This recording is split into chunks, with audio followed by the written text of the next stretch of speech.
technology.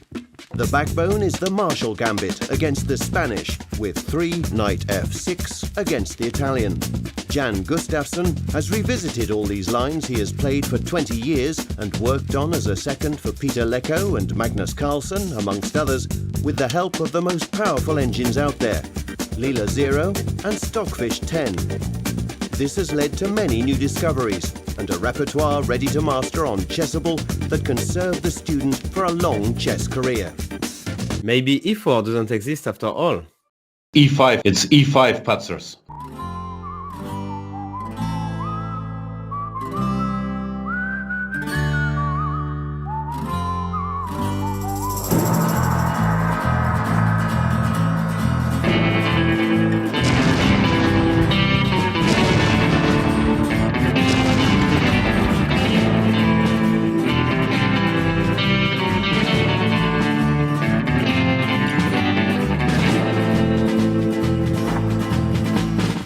And queen takes f3. Oh, what is going on?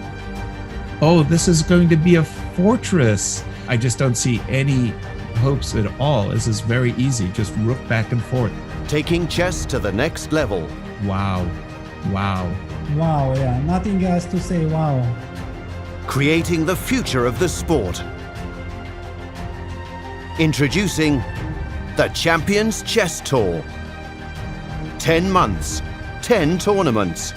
The world's best players online and on TV.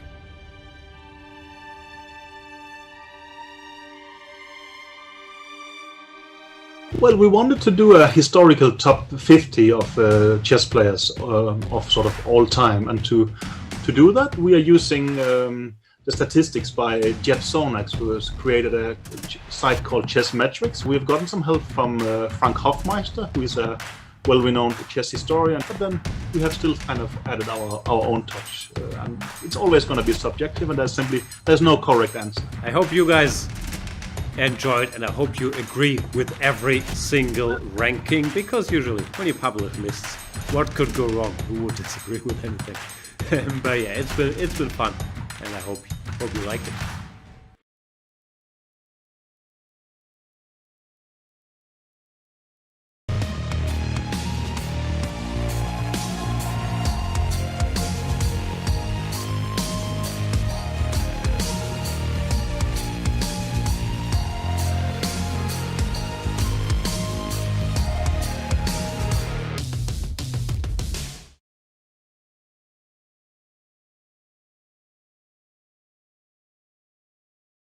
It's time to take control of your journey towards chess mastery. Magnus Carlsen introduces Chessable, the definitive solution for studying chess. Move Trainer uses the science of spaced repetition to identify your strengths and eliminate your weaknesses. There's no need to set up a board, remember which page you're on, or keep track of all the moves you miss. Move Trainer empowers you to go from the opening to the end game with confidence. It's a seamless, effective, and fun way to study chess. Choose from one of the largest online chess libraries in the world, with hundreds of titles ranging from classic books through to our exclusive Chessable courses, including over 100 free courses. Get expert insights from International Master John Bartholomew, Grandmaster Sam Shankland, International Master Christoph Sulecki, Grandmaster Simon Williams, World Champion Magnus Carlsen, and hundreds of other instructors. Get started now and join our growing community of over 100,000 chess enthusiasts at chessable.com. Chessable, take control of your journey towards chess mastery.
Hello, everybody, and welcome to our coverage of the chess.com Speed Chess Championship. It's a special match today. Clash of two heavyweights, Jan Nepomniachtchi versus Levon Aronian. And who better to explain everything that's going on than the 78-time Russian champion, Peter Svidler. Peter, how are you today? Okay. Let's go with okay. Very excited about this. Yeah. Very excited about this because this promises to be an excellent match. And also I've been kind of worried I will, for some reason, not get invited back. And I was, after, we've done one of these things and I thought, let's do more. And then they kept on not happening, and I started questioning my life choices as usual. No, I think there's been a massive misunderstanding, because what I was trying to prevent is to have you do shows with Lawrence. I thought that would be that is okay. I take everything back. I once again am in absolute awe of your everlasting wisdom and everything, and I very much endorse this approach then. And as usual, there is some sound fixing to be done. That's why we start so early, so we can adjust these things. I'm on it, don't worry. I learned everything there is to learn about sound at this point. So Peter, what's going on with you? Not very much. I'm doing some clicking for the Chessable course as an obedient boy that I am, but mainly we live in a very similar climes, so I don't know how you handling it, but for me, like early November in particular, is the switch from some light to no light at all gets me down quite a bit. So I'm adjusting to the long Russian winter. Yeah, it's gonna be rough. Like, I come from a steady basic level of depression, so it doesn't hit me that hard, because it can't like jump up from 0 to 100 if you're at a steady like 80-ish.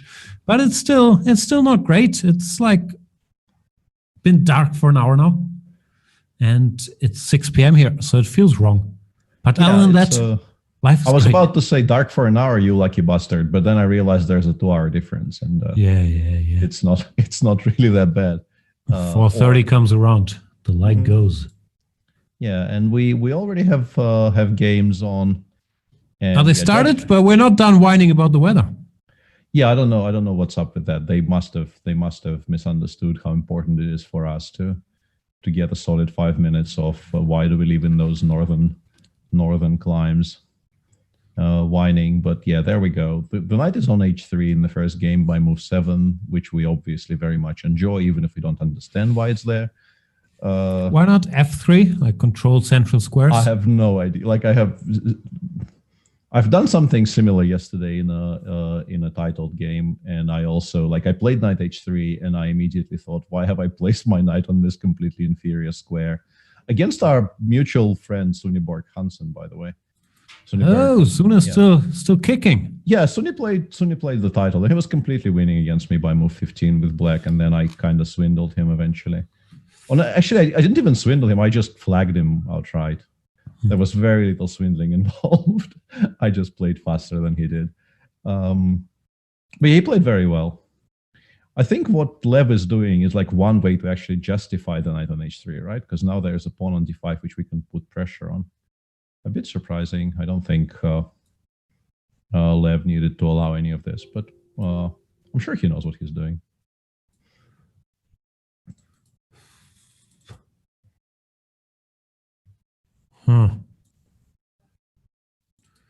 No, it kind of.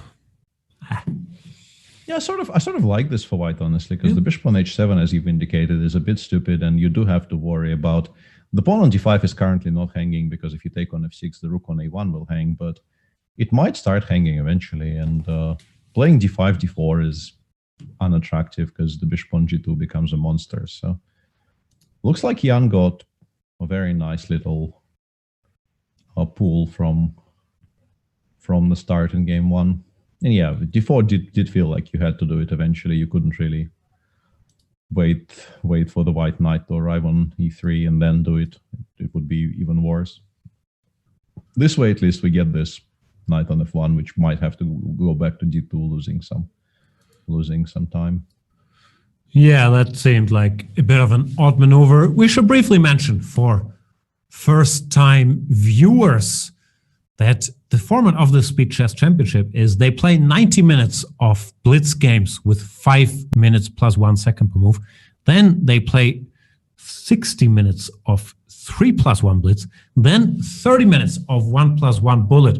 So it's not a fixed number of games. It's however many games they can fit into this fixed amount of time.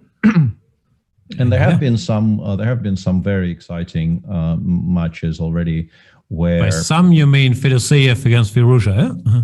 Was it the only one? That was luckily for me. That was the only one I actually watched quite seriously. And Fedoseyev's decision not to play queen against queen for an additional 20 seconds could have been the decisive factor at some point in the bullet portion. He ended up winning the overtime, but we can talk about that later when it becomes more relevant. But yeah, the format and the fact that it's not a fixed number of games is something that players should be acutely aware of. Yep, Wesley was very aware of it in his match, where when he was leading significantly, he would play till mate and let his time run out in bullet games. So he had understood how to maximize his action. Yeah, it's people have obviously very differing attitudes to maximizing EV in those spots, and Fedoseev just quite clearly. I also think he probably felt there's no way he's going to let go of a 2-point advantage in bullet, because he's been frankly dominating up to that point. But also it does feel like he is like erring on very much on a fair play side of it, whereas a lot of other people would err very much on the side of let's absolutely drain every last second out of every game if it's in my favor. Yeah, Levon just played g5, pushing this knight away from these juicy squares. Looks like he's doing fine now if the knights go back. Yeah, I think it should be a fine position now. Yeah, knight e2, something like rook e8 even, and the weakening of the king side doesn't really feel like a major issue for black, and the bishop on g2 will soon have really not very much to attack on the long diagonal, and the bishop on b2 is completely switched off. At least right now, it is sort of completely switched off from the.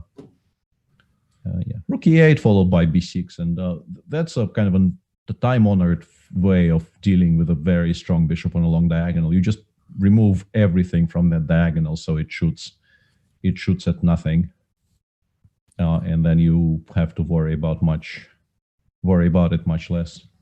What's that concept called? The empty diagonal? I'm not sure it has a name, but I'm pretty sure the concept does exist. I'm not making this up on the spot.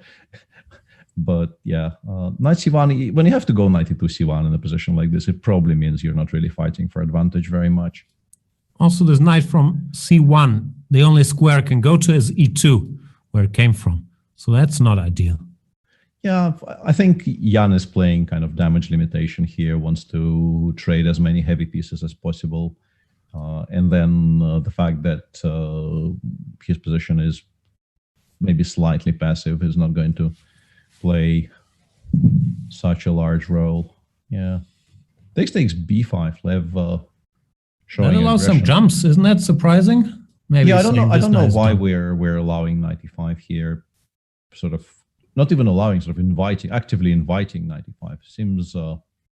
Seems unclear to me. And also, like after knight e5, you will have to take, and after white takes on e5, b3, b4, now with the pawn on b5. With the pawn on b6, the black structure is very, very safe. With the pawn on b5, even let's say if black plays something like queen d6 here, you can definitely consider taking the queens off and playing b4 and starting to break the chain apart.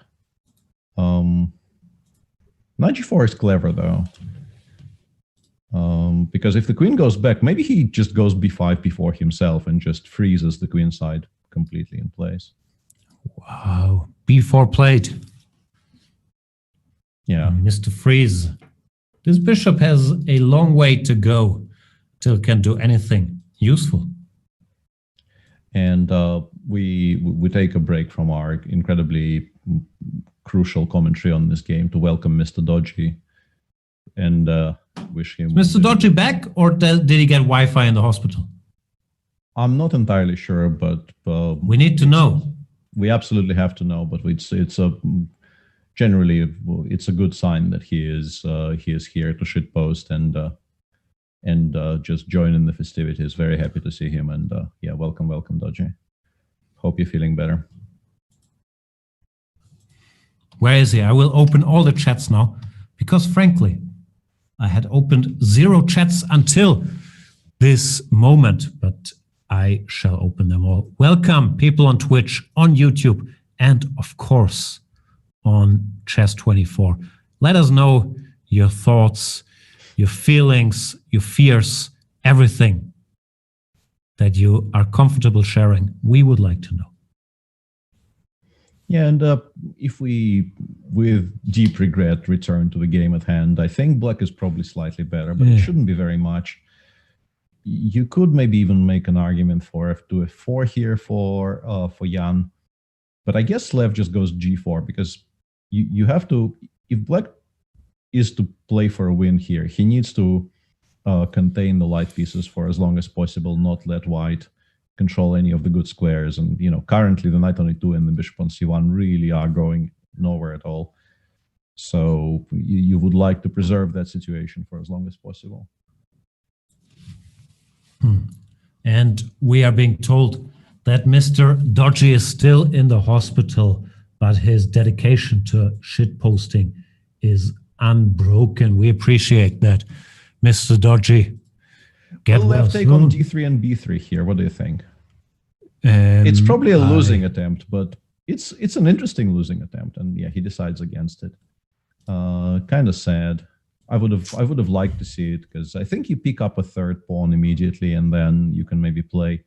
Because what he's done now, the knight goes to d2, it goes to c4, and once white solves some of his spatial issues and, you know, repositions some of his pieces on good squares, it's going to be, I think, pretty much impossible to win a position which is as closed as this one. But I do like that they're trying to fill the entire 90 minutes with this one game. Yeah, and also I very much like this little interaction on Twitch just now where Nightbot just immediately muted Lawrence. Lawrence shows up in chat, and Nightbot, the first action of Nightbot I see in chat is just silencing Lawrence. That's sort of working as intended. Yeah. Having said all these things, do you want to do the show with Lawrence tomorrow? Lawrence, are you available tomorrow? Hang on a second. I thought f4 was winning a piece here. Let me, yeah, I don't know. F4? I thought, well, maybe not winning a piece because 96 still exists, yeah, but almost, not entirely. Almost. Yeah, after knight g6, we're probably not actually in time to. Well, I mean, GF.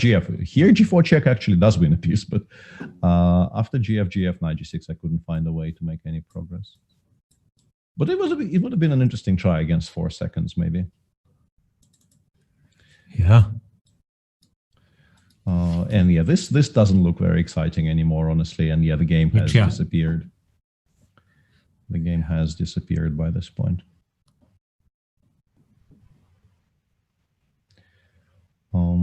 And Jan is back to playing the Najdorf, which is something we like to see, because I understand a lot of thought went into it, but I still didn't really feel like returning to the French was such a whoa. What is this? Is this how the cool kids played? Knight e7. I have modern chess is very confusing. I have no idea what this is. This is very, very confusing to me. And Queen c7 or what? D4. Whoa! You can actually do that? It's clearly preparation. This does not look like something you would come up with over the board. No. But yeah, like it looks completely wrong. But what do we know? Looks like this cannot possibly be playable. But I guess c4 queen c7 and just like strategically, of course, pushing d5 as early as possible is a time-honored tradition in Najdorf, and we are being told that even the engine doesn't scream at this, which you kind of expect because blitz match or no, in a game between Aronian and Nepomniachtchi, when Jan does something like this instantaneously on move 9, it's not going to be completely horrible. But still, a very, very striking idea in a position where I thought I had seen everything. I definitely had not seen this before. Isn't that the beauty of chess? Even after your 35 years in the chess world, you can still be surprised by nice little maneuver like knight e7 followed by d5. Yeah, and it's interesting that you waste a tempo there to be able to take on d5 with the knight, because if black wanted to, they could play d5 straight away. There was nothing really precluding them from going d5 instead of knight e7. But that little switcheroo allows them to take on d5 with the knight from e7, which I guess is a much more stable setup.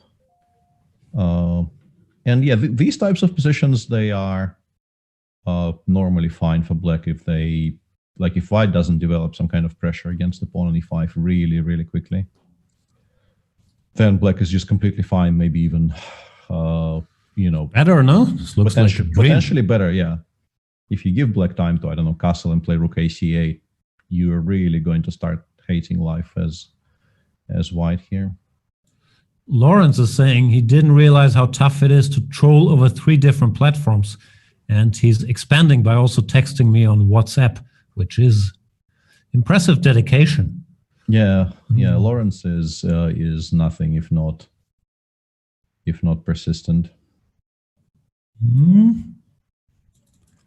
Queen to e4 played. Kick it like Beckham. Yeah, we could kick it, although I guess queen c4, yeah. Queen c4, maybe even queen a4 check first. Although I'm not sure forcing black to play king f7 is such a bright idea. Yeah, queen c4 and then hang on a second. Takes knight c3 check. That exists. Yeah, but then rook e1, and I guess the pawn on e5 actually gets picked up because black is not going to be in time to protect it.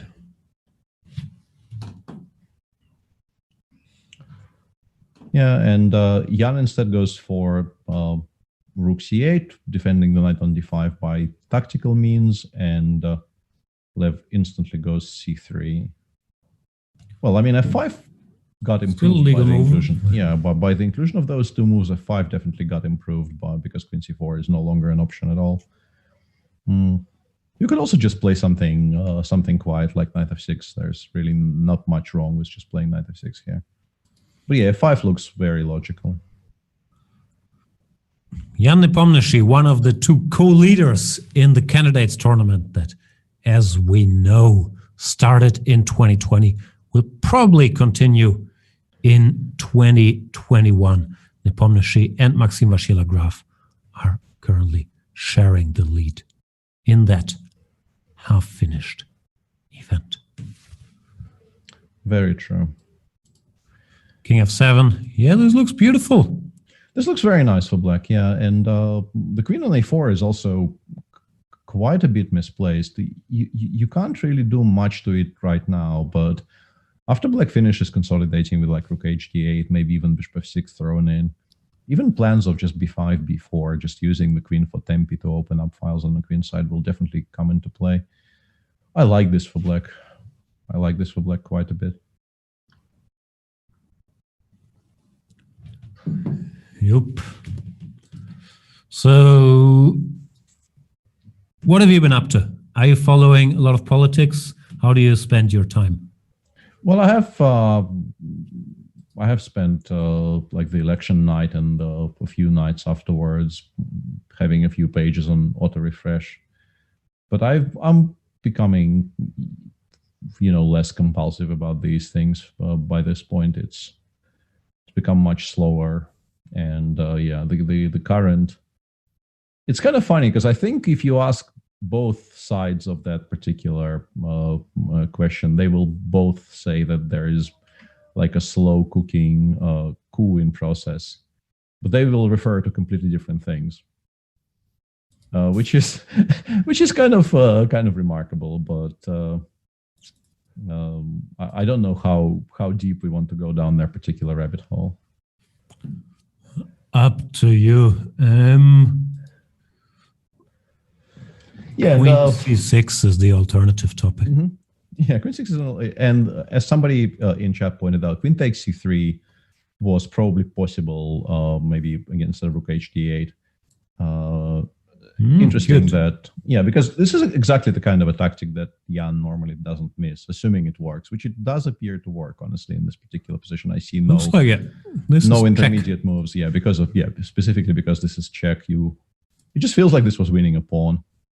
But now the game has progressed a bit further. G4, Jan just very calmly responds with G6, saying, I don't really care if the G file gets open. There's nothing on the G file to scare me. Yeah, I think this very position with the white queen on some kind of a normal square, I would start feeling mildly optimistic, I think. But with the queen on A5, it still feels like black is calling most of the shots because you constantly have to calculate all kinds of tactics which normally wouldn't exist. Like E4 knight takes C3 here is more or less only available as a topic of discussion because there's a queen on A5. Otherwise, I think those sacrifices normally don't work. White is reasonably well placed to deal with them. Is there a name for the concept of clearing an open file so there's nothing to attack on it? I don't know how to react to this this new line of attack. We haven't I'm very much enjoying the fact that we haven't done anything together for a while, and you've developed some new angles of shutting me up and. No. I'm just fishing for information as usual. I think, and this is not. Being facetious, I think it's called the empty file and the empty diagonal. No, if you clear very possibly something of pieces. Mm-hmm. And Jan finally starts doing something about the queen on the A file, offering the pawn on A6 as sacrifice. I don't know if white necessarily loses by force if he takes. Like Rook A8, we just go Queen E2 or Queen F1. I don't know which one I prefer. Probably Queen E2. And if Queen A4, we can play A3. But it does look very, very like maybe knight. There's some Rook A2s looming already, or knight B4. Oh, okay, even something. Knight B4 straight away. Well, we just play Queen E2 here and hope that we're not dead. I guess we could throw in Queen A7, check Rook C7 doesn't really make white's position any better. I think we have to go Queen F1. Left chooses Queen F1, which is. Not obvious why this is stronger than Queen E2, but I guess he wants more options. Maybe the queen goes to H3 later if white has a tempo for that, and looks then you horrible. Can start pretend. Queen A4, let's say. Queen A4, maybe we can actually find the tempo to play Queen H3 here. Yeah, and that's what he does. He's just trying to scare Jan into thinking white has counterplay. Whether white actually has counterplay is a whole other question. I'm not entirely sure he has, but he's trying to at least. Probably not. Probably not. I think you take on A2 and you let it ride. But then it becomes kind of double-edged. Queen H7, Bishop G7. Who knows? Could be okay for white. I don't know. Wow. Okay. Yeah. Rook C3. Somewhat more direct than Rook H8. Somewhat more direct. And replied to immediately with King B1 and now Rook A8. And Jan is just saying this is one check. Well, it's actually two checks. You have Queen H5, but after King F8, there will be no more sensible checks. Or King G8, as Jan is correctly indicating. And on the other side of the board, it is, by this point, a decisive mating attack. And Lev forced to go Rook D8 check, not to get mated on the spot. But this is bad. This is bad. This has been a very, very nicely played Najdorf up to this point. I'm guessing Rook rook a8 maybe is the cleanest here. There must be more than one solution to this position to just win on the spot. Rook a8 played. Yeah, rook e2 and whoa, queen b5. Computer not a fan. Rook b2. Computer not a fan either. Drama. Obviously. Yeah, I think Jan maybe. Yeah, okay. Now he is winning again because bishop takes b3 picks up a full piece. But yeah, rook b2 was a weird one. Where was it supposed to go? I guess maybe to. Yeah, I'm not sure. I don't know. Maybe rook. No, rook g2 also doesn't look like you're going to be surviving that. But the next game starts pretty much instantaneously, so we don't really have time to delve into this. No time for a deep dive. And Nepomniachtchi sticks to the bishop fianchetto. B3. Maybe he's gotten some intel from Wesley. I don't know how he came up with this. Yeah, I was going to say he studied my games, but I never got a single. Well, that's not entirely true. But yeah, normally you don't want to be repeating what I've done in the Halloween event when it comes to 1b3, because at least the most memorable of my 1b3 games was the game where I got absolutely murdered by Kamil Pliszta in about 20 moves. So b3 is a playable move. Would you rather have white or black if you could choose from this position? Probably black, but not entirely sure. It has to be very close, no? Yeah, I think b3 and a3 is probably the closest spots. It becomes quite close, yeah. I mean, is the implication that after c3 you take black or what? No, after c3 I think you take white. Okay. Oh yeah, because like the outcomes are probably like collays and exchange Slavs and things, yeah, and that's perfectly fine, yeah. Yeah, I'm not sure if, but it's hard to believe that black could be better in something like this. So I think you take white. d3, e3, I think you take white as well. g3 as well. Knight f3, knight c3 2, e4, d4, c4 2. So it has to be b3, a3, maybe f4, which are the close spots, no? Never spent any time at all considering this, but yeah, now that we've discussed it for 5 seconds, I'm very much willing to bow to your superior wisdom once again. It's interesting. No, I also have not thought about this much yet, but it feels right. Yeah, knight g2 feels like black has a tactic here, but I think the knight actually gets caught on f1.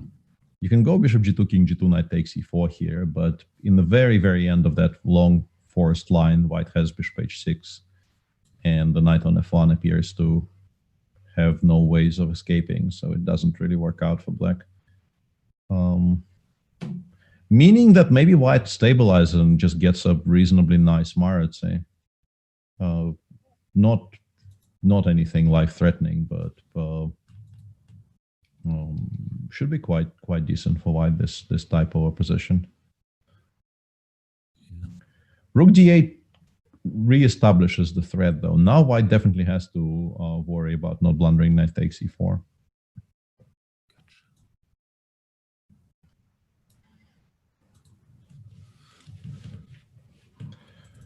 Yeah, and rook b1, as indicated, is I mean, Jan clearly is not going to blunder that tactic, so he stops it this way. But now, when you don't actually have rook c1 as an option, a6 b5 becomes a very logical way of continuing here for black. Yeah, there's not on d2 is really in a sad place for all these Marotzis. You want it on c3 or somewhere where it's doing.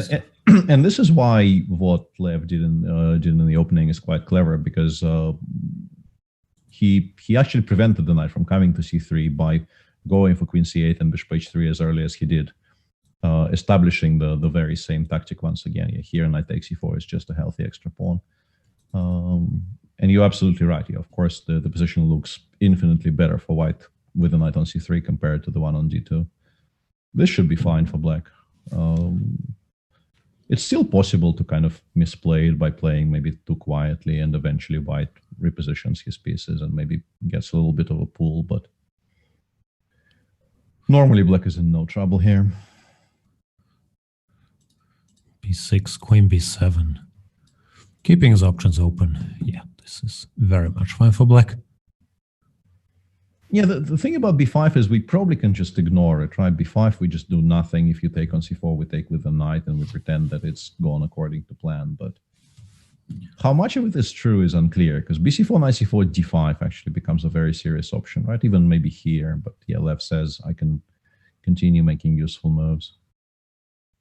And yeah, and also the fact that we, the queen on b7 is annoying enough that in most cases, white does feel obliged to play f2, f3. And playing f2, f3 is just never going to be a particularly, nice thing to do, because your king often feels not entirely safe. One thing, Jan, go on, yeah. No, I was just going to say that there is a lot of concern about Mr. Dodgy being in the hospital. Of course, we share that concern. We do hope that he gets better soon. We don't exactly know what the status is, but we're assuming that he will be fine and back on the horse in no time. Yeah, the back on the horse, though, is very alarmingly. I saw a little thread on Twitter where somebody suggested he get back on the horse, and he incredulously asked in return, do you actually think I've gotten onto the horse more than once? Which I think is kind of breaking the mold and not in the way I would have expected. The idea that Dodgy, the consummate horseman, is not actually riding horses, in the entirety of his free time is very, very alarming to me. Isn't it well documented that he owns horses but only rode it once for the picture? Wasn't well documented to me, but apparently it is, yeah. I think it's canon. What's going on here? BC, pawn to f4. And can we eat? Nah, there's not enough to eat. Probably not enough to eat, yeah. And this is clever by Jan, because knight f1 looked like a huge concession if you were forced to recapture on c4 with the pawn. But by including this intermediate f4, maybe Jan just solved all of his issues at once. Because, if the knight has to retreat or go knight g3, this endgame is completely fine for white now. I'm pretty sure. Just take on d3, take on a7, take on c8, take on d3. White has no issues whatsoever. I was slightly surprised by a number of decisions. Yeah, or this, actually. You don't even have to take the queens off, I suppose. Although, this is once again my bias is showing. I was very much in favor of taking the queens off because I really don't like this king on g2 with the pawn on f4. In a blitz game in particular, I would like for this to be an endgame already. Because I feel like I'm less likely to get mated there as white in this structure.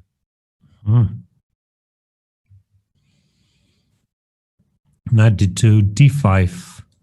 Yeah, exactly. Like why are we allowing this? We could have gotten the 2/3 of the heavy pieces off the board by this point and would have been extremely safe. So having seen the action so far, who's going to win this match? Lev's, the one decisive game so far has been played extremely well by Jan, but I'm hoping for everything to be decided in the final portion, honestly. I would very much like for this to be very, very close. And so far, I haven't really been dissuaded. I think it's on course to be very close and very exciting.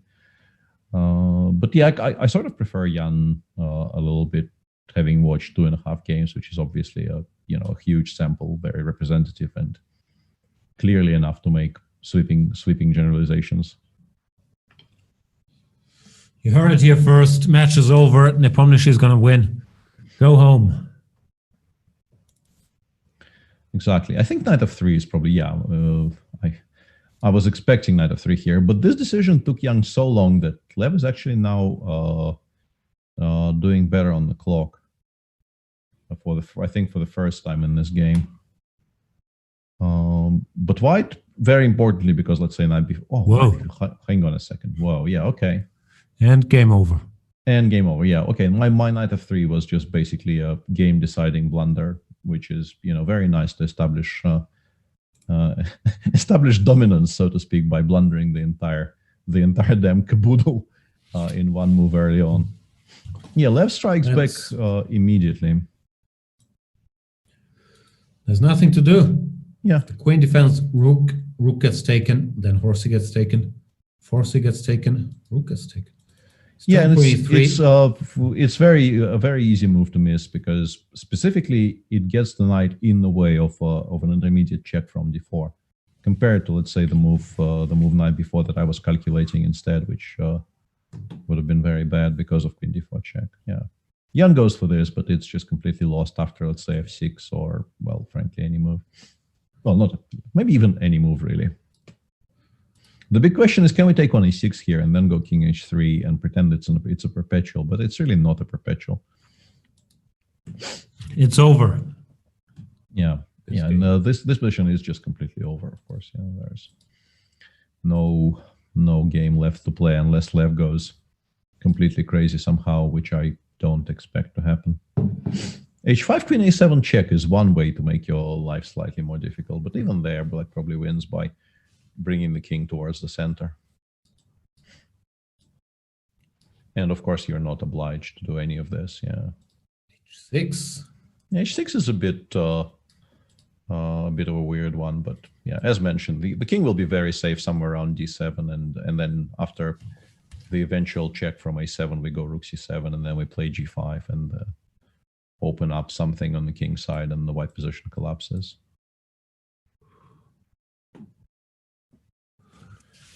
Yep. Yeah, this is not going to hold. Still?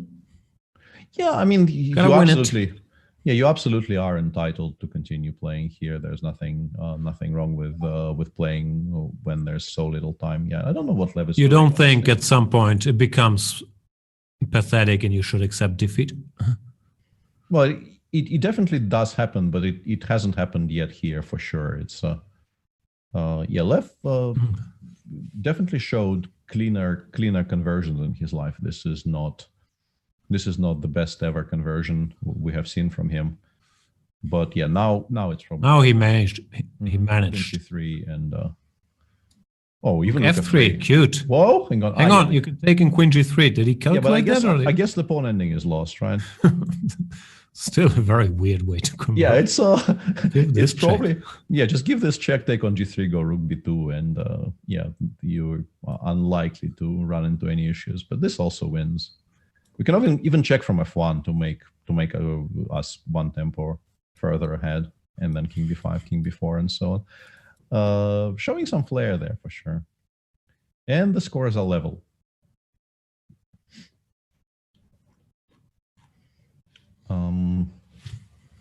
This is it's a bit of an interesting interplay there around move 6, because c3 bishop e2, g6 bishop g7, you always assume that you're supposed to play bishop e5 check here. Let's give check.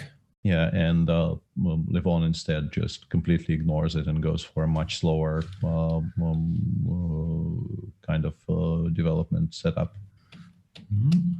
But he did get to play d3, d4, which is not something you always you always get in these types of structures. So yeah, I don't like what Jan has done in the last couple of moves. Do you have any pleasant memories associated with this line?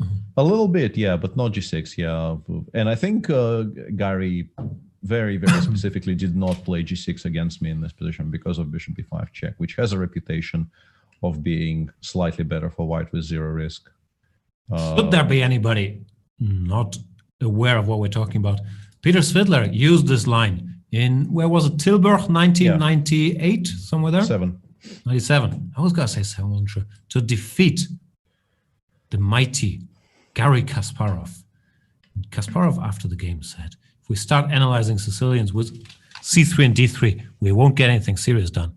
And Svidler said, That's exactly my point. Witty. Well, even I didn't say that. I thought that. I didn't say that. I read it somewhere. I'm sure they didn't publish your thoughts. Yeah. I don't think this is an actual quote. I may have. Yeah, I don't. No, you did write that. I'm pretty sure. Yeah, maybe my point exactly. Maybe in chess and commentary. Yeah. Okay. Yeah. Much sort of after the fact. I was maybe brave enough to say a thing like that. I definitely would not say a thing like that immediately after the game. I was very, very overwhelmed by having actually won that game. I remember I had the shakes for the next 2 days or so. It was just such a momentous occasion in my life. It's beautiful. And our friend Peter Heine Nielsen is in the chat. He's saying Svidler, Nielsen, Monaco, more notably. Yeah, that's probably another pleasant memory. I'm not sure. I don't remember exactly, but I have a feeling I've maybe never won a tournament game against Peter Heine in my life, and so whenever Peter Heine saying it's not true. Yeah. Like maybe he misremembered. We need clarity, Peter. Which Peter? I should mention.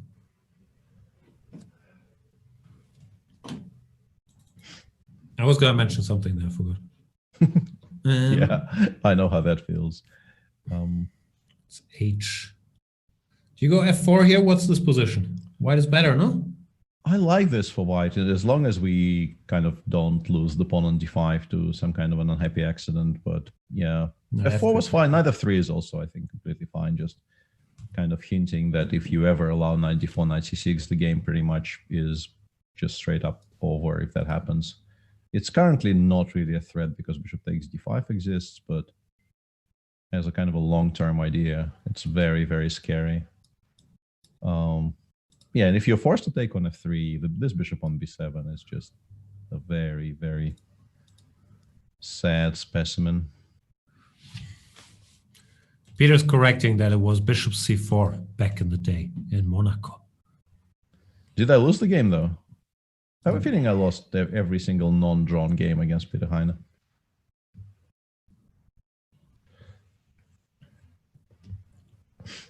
Lawrence is saying, hi, Peter, by the way, but we don't know which Peter he is talking to. You will have to be more specific, Lawrence.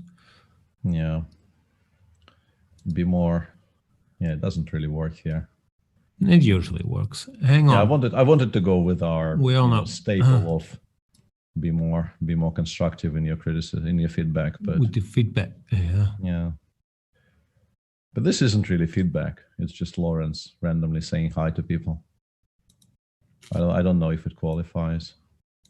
Bishop g7, queen d4 check, and then something like bishop h5 with the idea of rook g3 comes close to being an actual mating attack, but I don't know if it is a mating attack as such. Bishop e2 immediately. I think this is what Lev is thinking about. Bishop e2, queen d5, rook g3. He's trying to calculate if this is any good. Probably isn't, though, because it allows e5. I don't think you want to be allowing e5 in this position.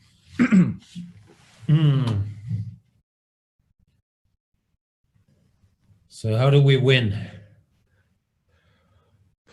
I'm surprised by the sequence of more or less instantly giving up our proud pawn on b5 and then tanking for about a minute. It's pretty clear that Lev either thought that queen takes b5 is just completely unplayable, or sort of on general grounds, or he had something very concrete in mind, which he has now semi-refuted, so he is less happy about it. I think taking in queen d4 check, white always has enough compensation, but so that's kind of a fallback position for white. He goes queen a1 check to have the rook b1 option next, but I like that slightly less because it does a worse job of giving mate, but it does win the pawn on a5, I guess. I think you are still supposed to go rook f6 here, because otherwise you might get mated after bishop h5 or something.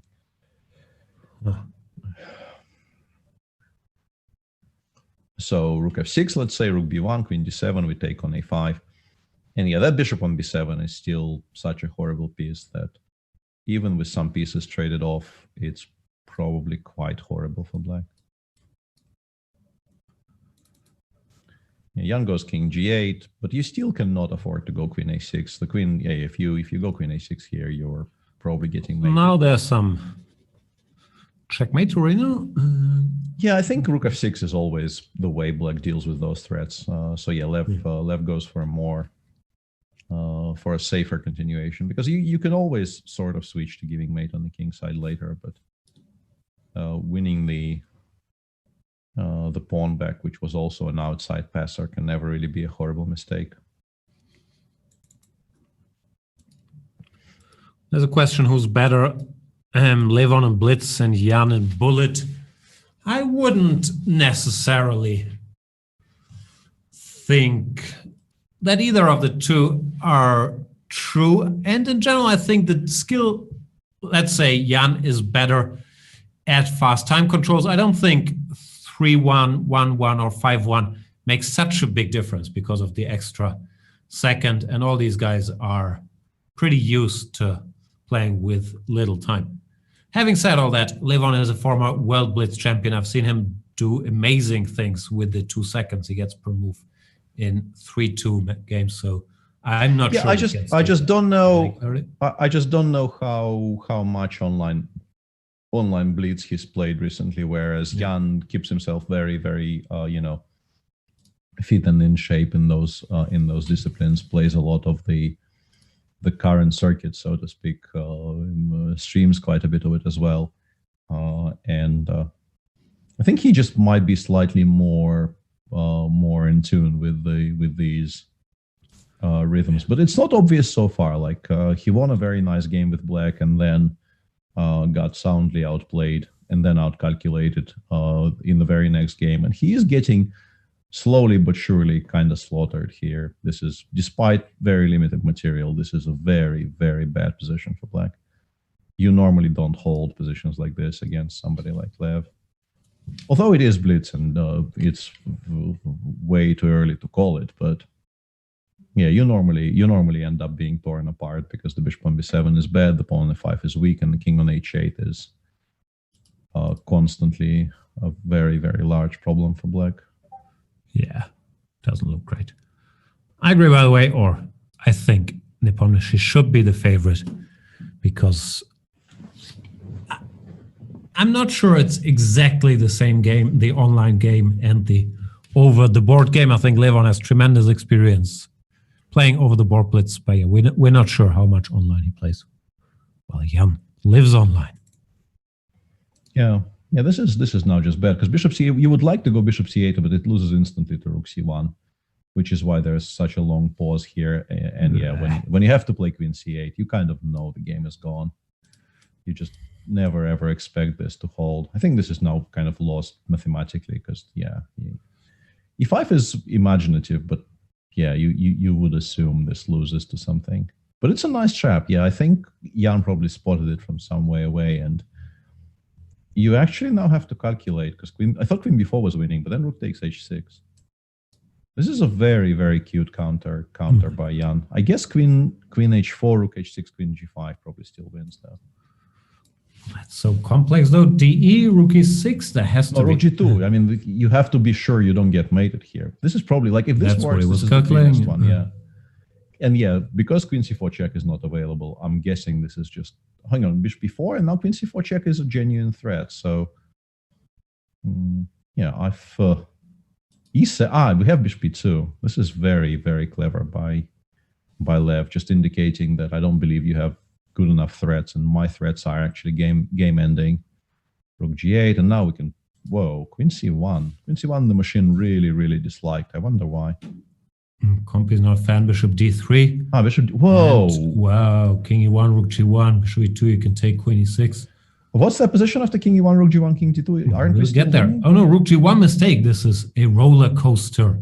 Oh yeah, you could play queen e6 check or something. Yeah, yeah. Now we're back to being queen e6 winning. Was, yeah. Yeah, and then just e8, and we're up a full rook. Yeah, I don't know. I don't know. I think 3+2 you are entitled to just call it here. 5-1, but the same. Yeah, I'm sorry. Yeah, it's not 3+2, but still. Let's revisit this key moment: King to E1 and Queen E6 check.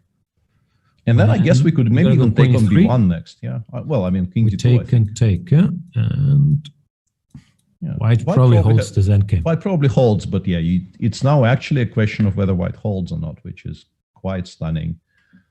Yeah, but instead of Queen C1 and move 39, there must have been a way to win more or less on the spot, I assume. Just play something quiet. I don't know. Can we be non-quiet, or or maybe even just Queen D6, Bishop C4, Bishop B2 is plenty good enough, right? Because it's generally going to be one check in most cases. Yeah, Bishop G2 kind of scares me though, either immediately or after Queen C2, Queen C4, Bishop B2. Maybe it's all a bluff, but who knows? Yeah, I mean, it's very understandable that you make Yeah. mistakes in a position like this on 10 seconds. But yeah, it would have been a huge turnaround if Jan managed to save that game.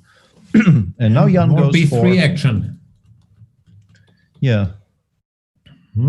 Very cute. C5. Transpose to E4, C5, B3. Yeah, I think this is What is what this? he's... So this is now like a Pierce with the bishop on B2. He went or, B3, Bishop B2. Yeah, which is something you don't see every day, but very interesting. You do see, like, if you... This is, I mean, with the pawn on E7 being traded for the pawn on D4, I don't think I've ever seen this. But if instead of E5, let's say after Queen D2, if you play C5 instead, and White has options here, but knight f3, CD4, knight d4, knight d2, CD4, knight d4. This idea sort of exists. I have definitely seen, let's say, Sergei Tivikov, who has played a lot of G3 Sicilians in his life, play this against the dragon. You go G3, Bishop G2, and then if you have time enough, you go B3, Bishop B2, Queen D2, and castle long. But yeah, this is some kind of a really strange Philidor. Like a Philidor unlike any Philidor I've ever seen in my life. Also, which move do you make? Because knight G4 looks... D3 asking for knight G4. Yeah, knight G4 looks very, very annoying here. On the other hand, if you do give White time to play F3, I think White is perfectly entitled to think this is a decent outcome. So you go Queen G3, or what do you do here? Like Queen F... I don't know. Yeah, like it's weird. It's really weird. Maybe Queen D2 doesn't lose material, but I don't know. It's scary. Queen D2, there's all kinds of things. Like Bishop H6, F4, I'm sort of hanging on, but I don't know. Queen F6 exists as a move. B5 played. I'm very surprised by this. Why are we allowing F3? I guess Lev just didn't find anything after knight G4 and then some reply. Yeah, because I mean he must understand that by allowing F3, he is making White's life a lot simpler for the future. It's still a perfectly playable position for Black, but yeah, White. I don't think White runs any risks anymore. I mean, it's once again a sweeping statement I shouldn't have made, but I'm going to pretend some thought went into it. And where do you go after? I'm going to pretend I listened to all of that. Bishop E6 played. I don't know. I don't like Black's pawn structure, but maybe he has enough dynamic. Yeah, I think he's going to go for A5, A4 as early as possible, and just. I was wondering, about Queen A5, but then. Oh, okay. C5. Lev surprised me with C5. I was really expecting him to take on B2, go Queen F6, check, and then something. Because this endgame, it's probably fine for Black, but then again, he is leading in the match. He doesn't really need to do anything, to make it artificially sharper than it needs to. Do you think his 1 point lead is heavily taken into account with 20 games to come and playing it safe? None whatsoever. But I think, having won 2 in a row, there would be some temptation to try and play for an attack of some sort. I think the bigger issue there was simply that he did not believe there was an attack, and he just played it quote unquote correctly in a way that he believed was right as opposed to fun. There's a question for me by Jake Loans. He's saying, Jan, how is your Hearthstone MMR going? It's going great. What does MMR stand for? Making murder real? No, what could it be? Some sort of rating. What does it stand for? I never actually. Massive magic rating? It stands obviously for measles, mumps, and rubella, but apart from that, matchmaking rating. I should have known that actually. Yeah. Matchmaking rating. Okay. How would you know that it's a vaccine? That's just your education about various weaknesses. I'm very, very quick with Googling stunning things. I got a vaccination that will make you very happy last week. Not for COVID, we don't have that yet. But for what's called? I guess it's a flu shot. Yeah, pneumocockin, is that a word? You will probably know in any language. Yeah, I know what you mean, but I don't know exactly how to pronounce it in English. Yeah. Me neither. Measles, mumps, and rubella. Exactly, yeah. Rubella sounds like a villain from an early Disney movie. Rubella Deville. Something along those lines, yeah. In the meantime, this endgame is actually kind of sharp, although it probably becomes significantly less sharp once the king evacuates towards the center. Yeah, draw.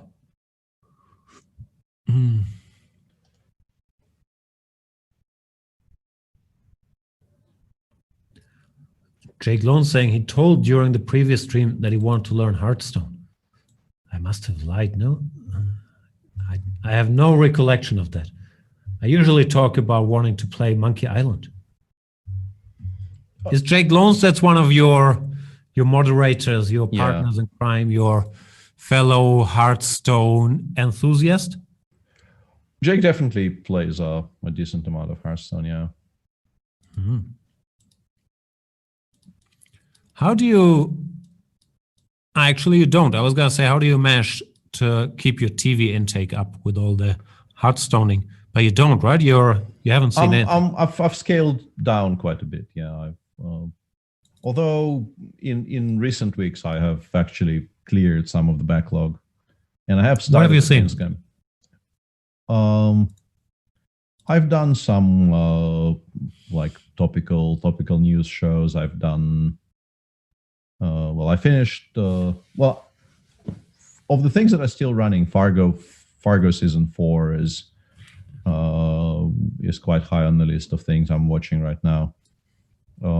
I've still not finished Raised by Wolves, which is a mistake, just to delete those files and never think about them again. But I've cleared some things up and deleted them, and I no longer even remember what they were, which is alarming. My memory. Are you watching Tehran? I started watching Tehran. No, don't know what that is. It's, I think, I'm not very far yet. It's an Israeli drama series about, looks like there's spy stuff and so on happening, and probably, I'm not sure, but it looks promising. It got very good reviews. There is something relatively new that has come out with Michael Sheen and David Tennant, which I want to watch, but I haven't started yet, called Staged. But yeah, there's a lot of things I would ideally be watching, but I'm not watching for whatever reason. I'm assuming Staged is non-fiction. It's no, I think it's fiction. I think it's okay. So Staged. Yes.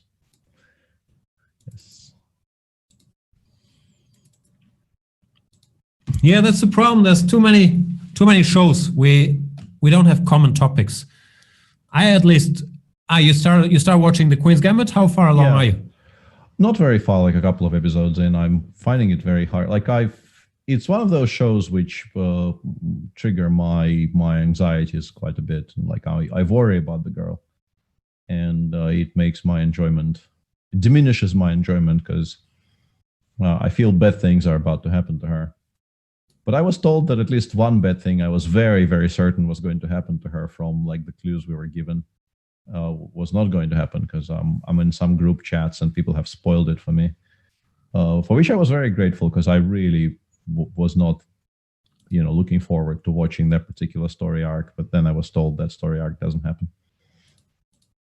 I don't even know what story arc you fear. I was very, very happening. certain. I was very, very certain her adoptive father was going to become a massive villain in the story.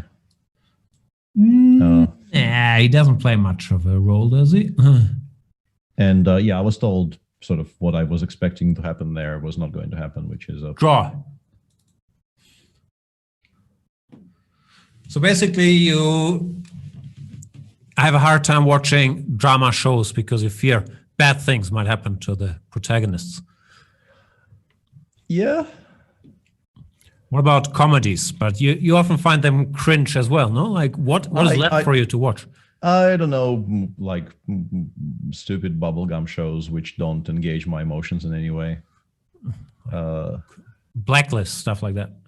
Yeah, I mean, although I think I have by this point just given up and I'm not going to watch the last, whatever it is, 3 seasons that I'm missing. But that's already, I think, like 3 seasons too many I watched. I think Blacklist season 1 wasn't horrible, and I've never seen any of it. I'm just looking for a type of show. So it would be ideally a sort of case of the week crime procedural where, at the end of the episode, the crime will be solved and there's a new case next week.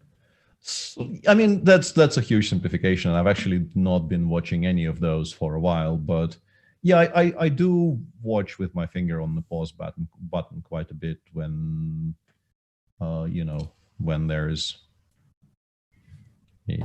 things that actually make me care. Huh. Yeah, people keep on trying to sell me on the idea of watching a lot of Midsommar Murders. I have actually watched like 3 seasons of that. I don't mind it. I just don't think it's as great as it's. I think you should watch Midsommar without the murders. Although there are some murders. I may have even started. Not entirely sure, but I have a feeling I may have even started watching that, or at least it was on my list of things I might want to watch at some point, and then I forgot. Peter strikes me as a Gilmore Girls kind of guy. I have actually watched a decent amount of Gilmore Girls in my life because it's always on TV somewhere, and in particular, I think I watched a lot of Gilmore Girls playing in Linares over the years, because in particular, I think in the years when Linares became Linares Morelia. So you fly to Mexico and you get just barely adjusted to the Mexican time zones and you play 7 rounds there. And then they fly you back to Spain and hit you with the reverse jet lag. And then you have to play 7 rounds in Spain. And at this point, there is like sleep is no longer really on the menu at any point. You're just completely ignore the idea of sleep. And you're there at like 4 a.m. in the morning, feeling, fresh as a daisy, but also kind of dead. And you switch the TV on and there's really nothing on, but there's always going to be a channel which shows Gilmore Girls. So you watch Gilmore Girls. But aren't you worried that Rory and Lorelai will get in a big fight? I'm no longer up to date. I am very, very much not up to date on this, but I have watched a chunk of it at some point. Yeah. So in the game, Levon is pawn up, black has bishops. It no longer has bishops, though. I don't know what this bishop takes c4 move is about. I guess you want to win some tempi with knight c4, but yeah, white is better. Even just queen e2 probably. So it looks like a healthy pawn. Umbrella Academy Season 2 was decent. I generally kind of like Umbrella Academy. I think for its genre, it's very, very watchable. It's not going to be my favorite show of all time or anything, but it's very watchable. What is it with Mr. Dodgy and you finding the two superhero shows that literally no one watches, like Doom Patrol and Umbrella Academy? You have to seek them out, no? Have not watched Doom Patrol. Will defend Umbrella Academy against your unfounded remarks. I haven't seen it, so I can just, Yeah, and yell from the sidelines. Exactly with the pressing questions there. Who switches the TV on instead of watching Twitch? It was Justin.tv in those times, I suspect, if it even existed, Nizaki. We're talking like 2007, 2008, those types of years. Twitch definitely wasn't a thing yet. Justin.tv may have been a thing, though. I'm not entirely sure on my timeline. The rook is under attack. It could move to the side. It could go rookie. Yeah, I'm not sure what's going on here, because after rook e8, I'm like, what is the supposed reply? Knight d6 maybe is what he's intending, actually. I guess this is the point, because otherwise I really couldn't see what the point of bishop c5 was. This works in knight b2, queen b3. Yeah, this looks horrible for black. Everything is hanging. Too many things. Mm-hmm. Takes. Maybe bishop takes to keep it. I think probably bishop. Yeah, but bishop takes queen b6. There's still some compensation. If you have to play queen a bishop a3, which you probably have to, the bishop is going to get stuck there for a while. But on the other hand, the structure is very solid. Yeah, this allows rook e2. I don't know which one we choose. Both seem like black has decent drawing chances. So rook a played, knight d6 also on the board. Yeah. I'm interested in what Jan watches. Mostly Peppa the Pig, some SpongeBob, says Bear 856. No, we've established some strict parenting rules, mainly so that I can stop watching. Peppa Pig I'm okay with. SpongeBob, I don't think she's a big fan. That's a weird show. But there's a lot of really bad stuff out there too, like My Little Pony. I really dislike My Little Pony. It's about, I think, some very, very vain ponies who are combing their hair and giving each other horrible life advice. No, we have tough rules here. Only time TV is allowed is on the weekends. And usually we use that time to watch Disney movies, which I'm on board with most of the time. So I'm very well educated on all the classic Disney movies at this point. My personal favorite of the ones I hadn't seen before, I have to Google what it's called. In English, I think it's Tangled. No idea what that is. Tangled is a 2010 3D and computer animated musical adventure film. And it's very good. I recommend it. It's fun for young and old. So that's the kind of stuff I'm watching. I've also seen, I'm not sure what it's called, Kiss the Frog or The Princess and the Frog. I watched Aladdin. I've seen all the Disney movies, basically. That's my main TV intake. Yeah. Other than that, as mentioned. You bringing up Kiss the Frog was, I got suddenly and painfully reminded of one of the more inappropriate jokes I know, which centers around that particular storyline. I'm not going to be telling it on air, but now we want to know. I haven't actually thought about that joke for like 10 years or something, and now it's as it always happens. Now I can think about nothing else, and it's a very disturbing mental image. The reason Lev is tanking here is that rook takes d1, queen e6 exactly actually will force him to return the pawn on a2. But I guess he feels that queen takes d1 was really not an improvement, and now he can somehow activate his pieces. Although h3 mystifies me. I would have played g3 because I kind of don't want to think about bishop f4 check at any point later, and I would like in the current position to be playing rook d7, for instance.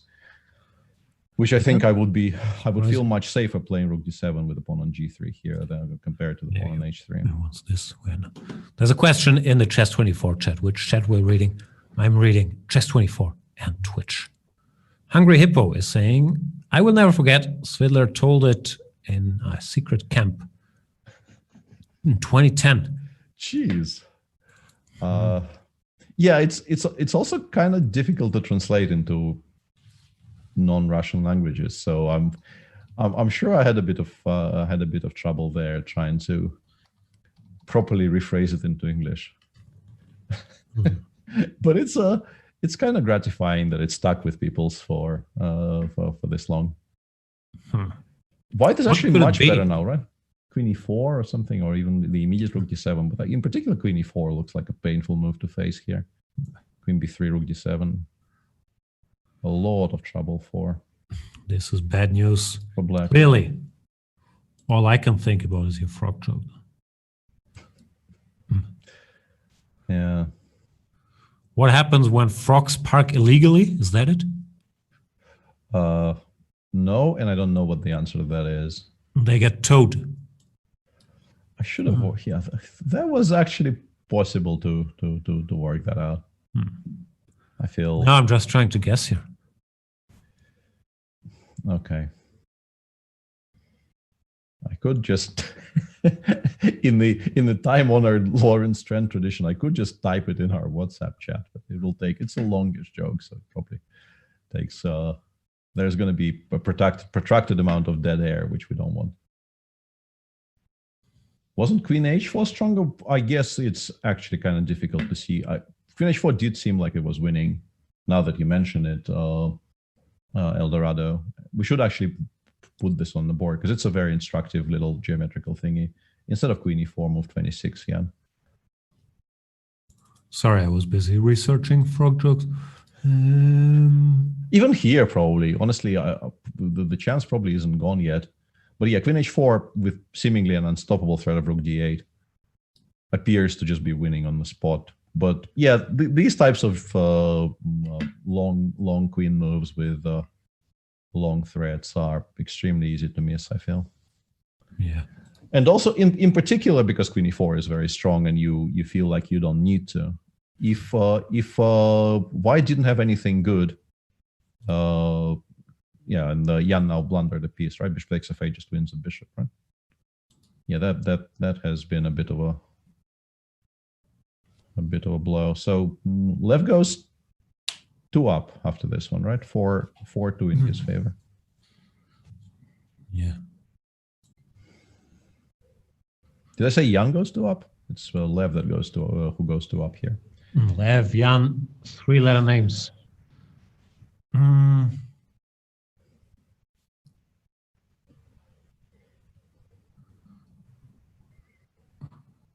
Yeah. What we're talking about, yeah. He was lost anyway. That is likely.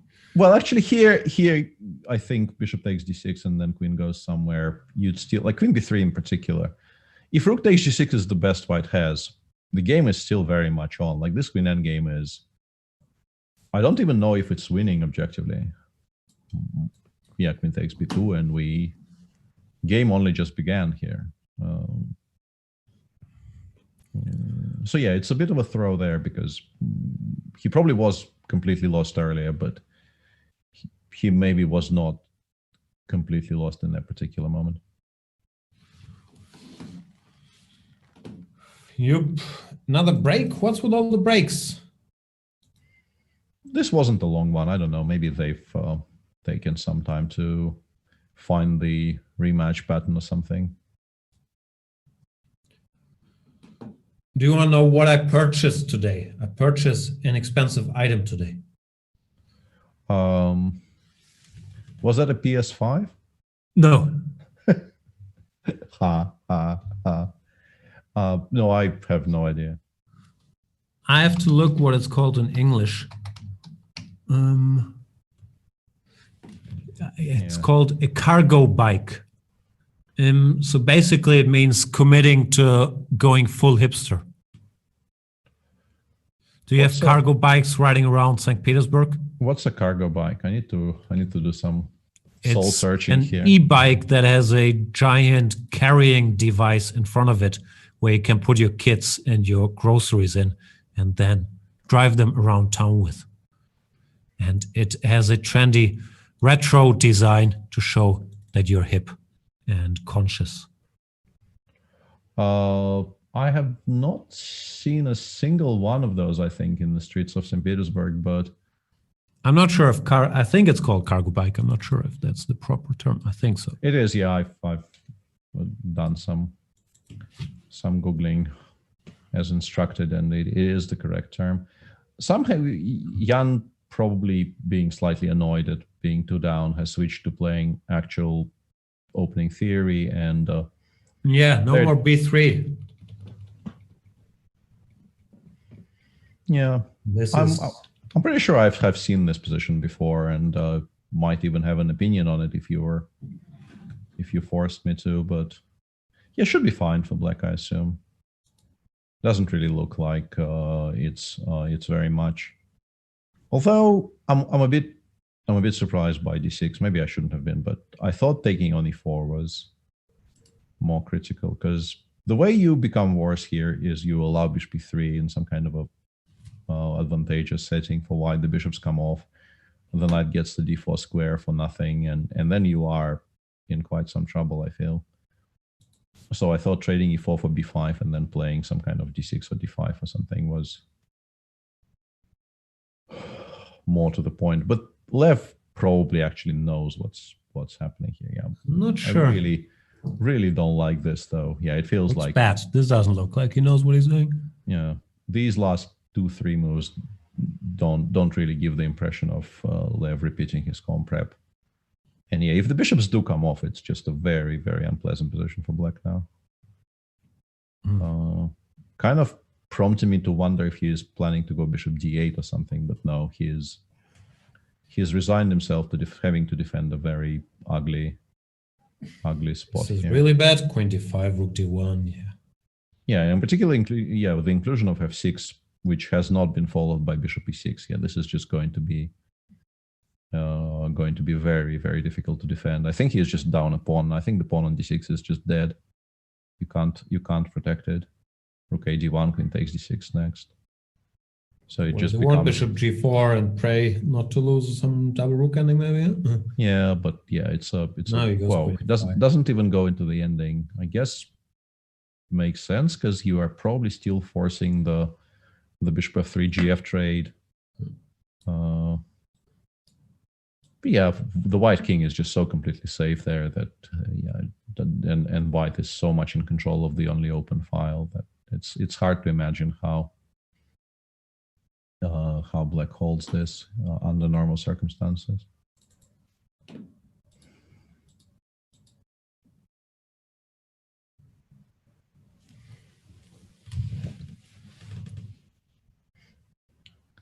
Yeah, and Jan goes for a very direct way of trying to convert this, just pushing f4, e5, using the fact that the black pieces are kind of disconnected. The pin on the f7 rook was very annoying. So not messing around. Also, according to Magnus Carlsen, Jan Nepomniachtchi is the best player in the world with only heavy pieces on the board. I remember that quote. That was an interesting quote. Yeah.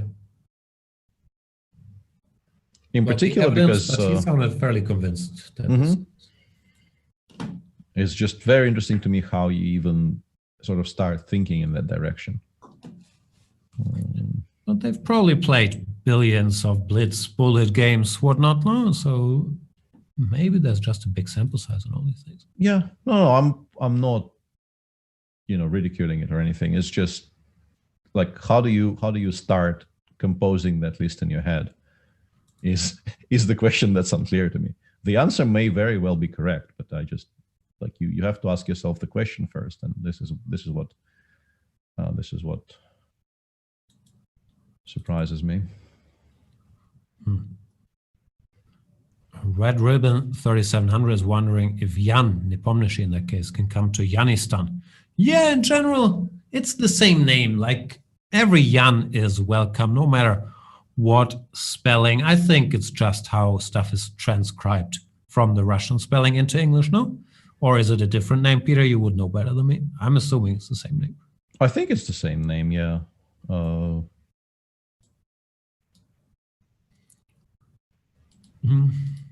I'm not sure that was a question, but... So what is what do you need to do to get a residence permit in Yanistan? The quickest way is corruption. There are, of course, other ways you can go to process.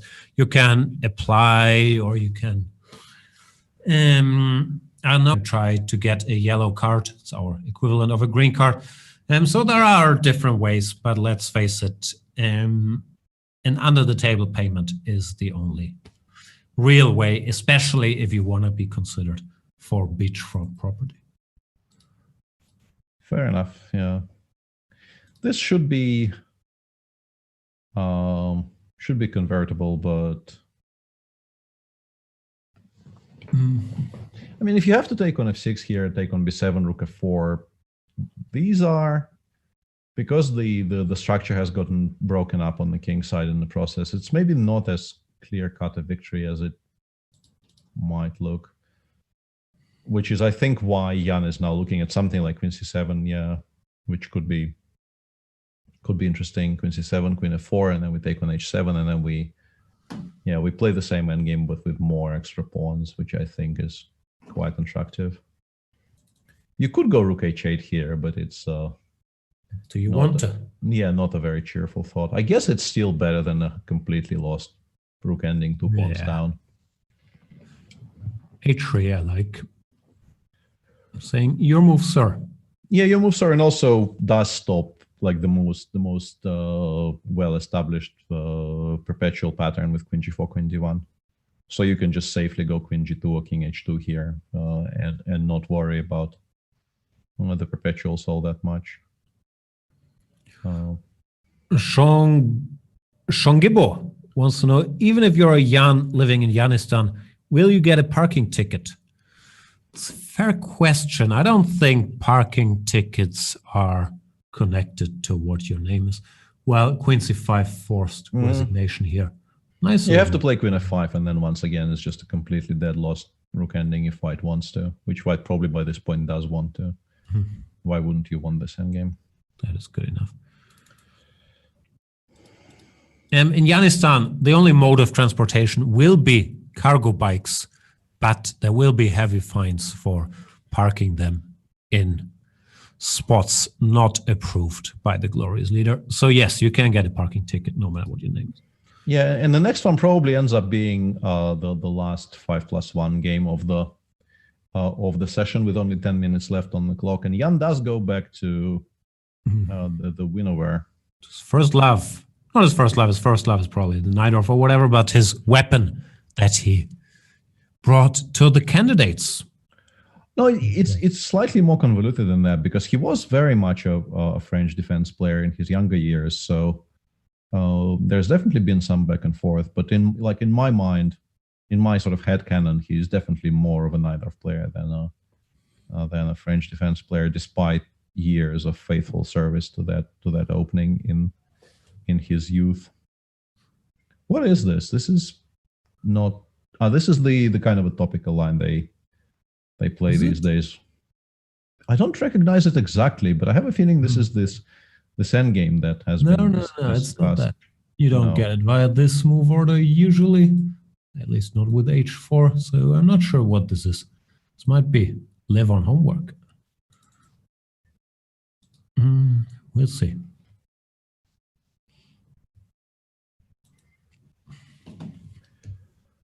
Yeah, this doesn't look like anything to me, as the quote goes. But yeah, very, very confusing, because normally, like if you have to take on c3 here, and you would assume you eventually do take on knight takes c3. Very interesting.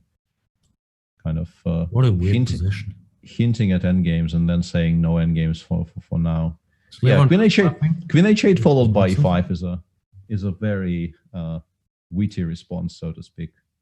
This looks bad for white, no? Yeah, but it just honestly looks busted for white. Yeah, I just don't understand what happened there in the opening. You are semi-obliged to castle queenside now, but you're not gonna like it very much if you do. d4, knight d5. Like, why is this? Rook feels b1. like something. Yeah, it feels like something has gone badly wrong here for Lev. Yeah. I mean, it's still a very sharp position, and you can definitely misplay it with black and run into trouble, but fairly sure the machine would hate it with a vengeance here. with a passion, not vengeance, but whatever. Rook There's a d5, question interesting. about the currency in Yanistan. For now, we're accepting dollars, but we are planning to move to crypto as the only ways of payment. Ideally, the ones that are very hard to track, like Monero is in the running for becoming the only currency accepted in Yanistan. But for now, your dollars are good. Rook to d5. Yeah, stopping knight c5 was reasonable, and also rook a5 right now does seemingly force some kind of a painful concession, possibly. What kind of maneuver is rook d5, rook a5? Might be good. It's just yeah, it's non-obvious, but does solve a whole bunch of issues you potentially could have had on the queen side by keeping the knight parked on a4 with no real attacking prospects. If you have to play bishop b3 or knight b2, I guess you choose bishop b3, but both of them look kind of ugly. And it also gives black, finally gives him black to start developing some play of his own. I'm not sure how he is going to develop it, but bishop b4, knight f5 maybe, or queen h5 for now, just kind of bringing more pieces into play. I don't know. Yeah, left chooses knight b2. Yeah, bishop b4 played. I guess Lev is hoping for bishop jumping somewhere and then bishop to the knight c4, knight d6 check threats. Yeah, bishop f7 played. He's trying to be sort of this got out of hand, as proactive as possible here with white, which I think is the correct approach, because if you play it slow, you are going to lose. This is now quite unclear. I think the point is bishop g8. I think Jan probably takes on g8, not on h1. Because if you go bishop g8, bishop h1, then bishop b6 check and knight c4, it does become quite unclear. But after queen takes g8, black is in such complete control over the light squares that it's probably quite good for him. Yeah. People want to know if euros are good in Yanistan. You can't pay with them, but you can exchange euros at the Yani Bank. €1 is $1. So not a problem, not a problem. Just bring your money. We'll sort you out. Yeah, knight c4 is a very smart move. Probably doesn't work, strictly speaking, but it felt required. You couldn't really continue playing with that knight on b2 being all passive and useless. So I like this idea. Bishop h1, and we take on a5, I guess. Or what on happened g8 to even. this lovely black position? Yeah, knight a5. No, this is a huge mess again. I have no idea who is better and why anymore. I do. The little engine bar says white is still much better, or again much better.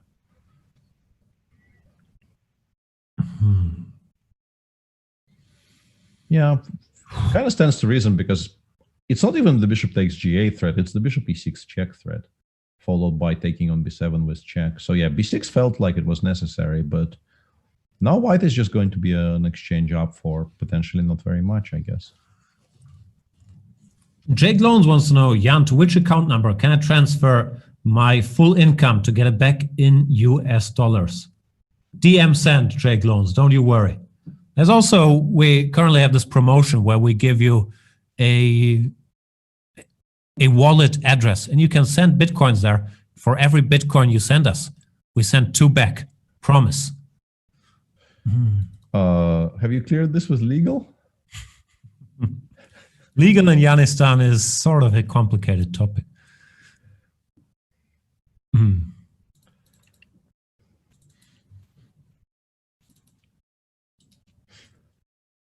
We do not believe in the separation of powers. What powers are those, though?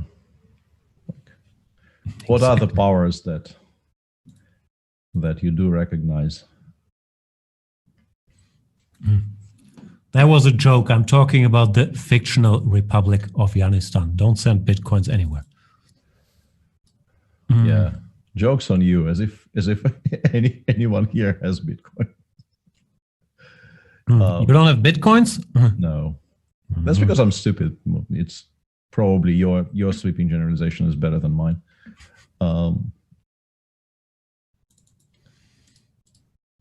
This is still a little bit of a mess, but probably the pawn on h4 turns out to be the most important factor. But Jan has done really well to kind of cut the losses and safeguard his king.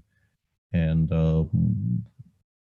I think it's probably slightly easier to play this with black. It's just that the position probably isn't very good if white plays precisely. But playing a position like this precisely is not going to be very simple. This is a fun game, though. Started so badly for white. Now, full-blown mess. Yeah, and it seems like allowing f3 may have been less than ideal. Something like bishop d5 on the previous move, creating a threat of bishop c4, looked quite interesting to me. Whoa, what happened here? Is the h pawn just queening here? Because Lev instantly replied to d3 with c takes d3, which gives up the rook on b5. What is happening? Isn't this a Has he calculated all of this? I guess he takes bishop takes e5 and then the h pawn queens. Runs, yeah. Yeah. It's beautiful. It's very important to start with bishop b5. Yeah, that is a striking bit of lightning fast calculation by Lev. Sean Ibo is asking if we have a Western Union. We do not really believe in unions in Afghanistan. So no.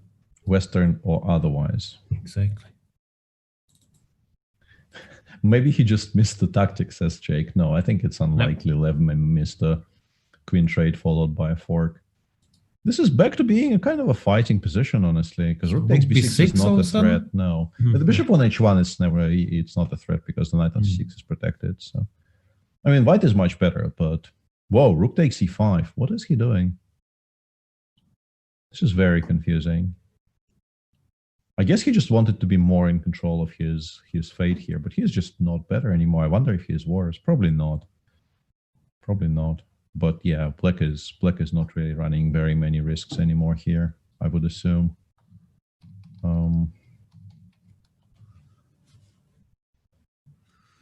Probably ends up being some kind of an immediate perpetual here with king e3, queen c1, and so forth. And draw seems fair. This was a fun game. Yeah, it definitely was the wildest game they played so far. There were some games which were played probably better by one of the players, but in terms of a really, really wild tactical fight, this is clearly the best one we've had yet. And Jan declines a draw here. I assume there was a draw for on the table there with with queen c1, queen c2, and I don't know why he did that, because like the bishop on f1 is not really inspiring much confidence. And I mean, you aren't really playing for a win by allowing queen d5 check. He's probably still fine after king a6, but yeah, felt unnecessary to allow all of this, or queen c6, honestly. Yeah, takes. Yeah, this should be a reasonably simple draw for everybody. Make a draw. Did you ever spend much time on 419either.com? I have, but not in a while. Yeah, me neither, but like 10, 15 years ago, whenever. Yeah, sure. I've definitely enjoyed that website quite a bit. Yeah, that's seemed like a Peter's website. Yeah. The order of the red tit. Exactly. It's you have to kind of admire the bravery, though. Although no, I just give it for research purposes to Afghanistan economists how not to fall for the dirty tricks of 419 scammers. That's not where that sentence was expected to end in my head somehow. Yeah, I don't think I landed it well. Because my assumption would be that that website is very much a teaching website, but it teaches you how not to fall for the dirty tricks of the anti-scammers. Yeah, that's what I mean. Anyway, it's an educational website from the good old days when stuff on the internet, you still had to click through stuff. This was the 90-minute 5+1 section of this match. What's the score? It's plus, let's put it on the screen because obviously I don't know. 4.5, 3.5, I think, in favor. +1, yeah, for yeah, it's Levon. +1, yeah. 4.5, 3.5. There is a lot more chess to come today. We will go to commercials, of course. This is a great time for you to get yourself a cup of coffee if you still drink coffee at this very late time, or to become a Chess24 premium user with the voucher code. Which one is it? Put it on the screen. I don't know any of the codes. You can save 40%.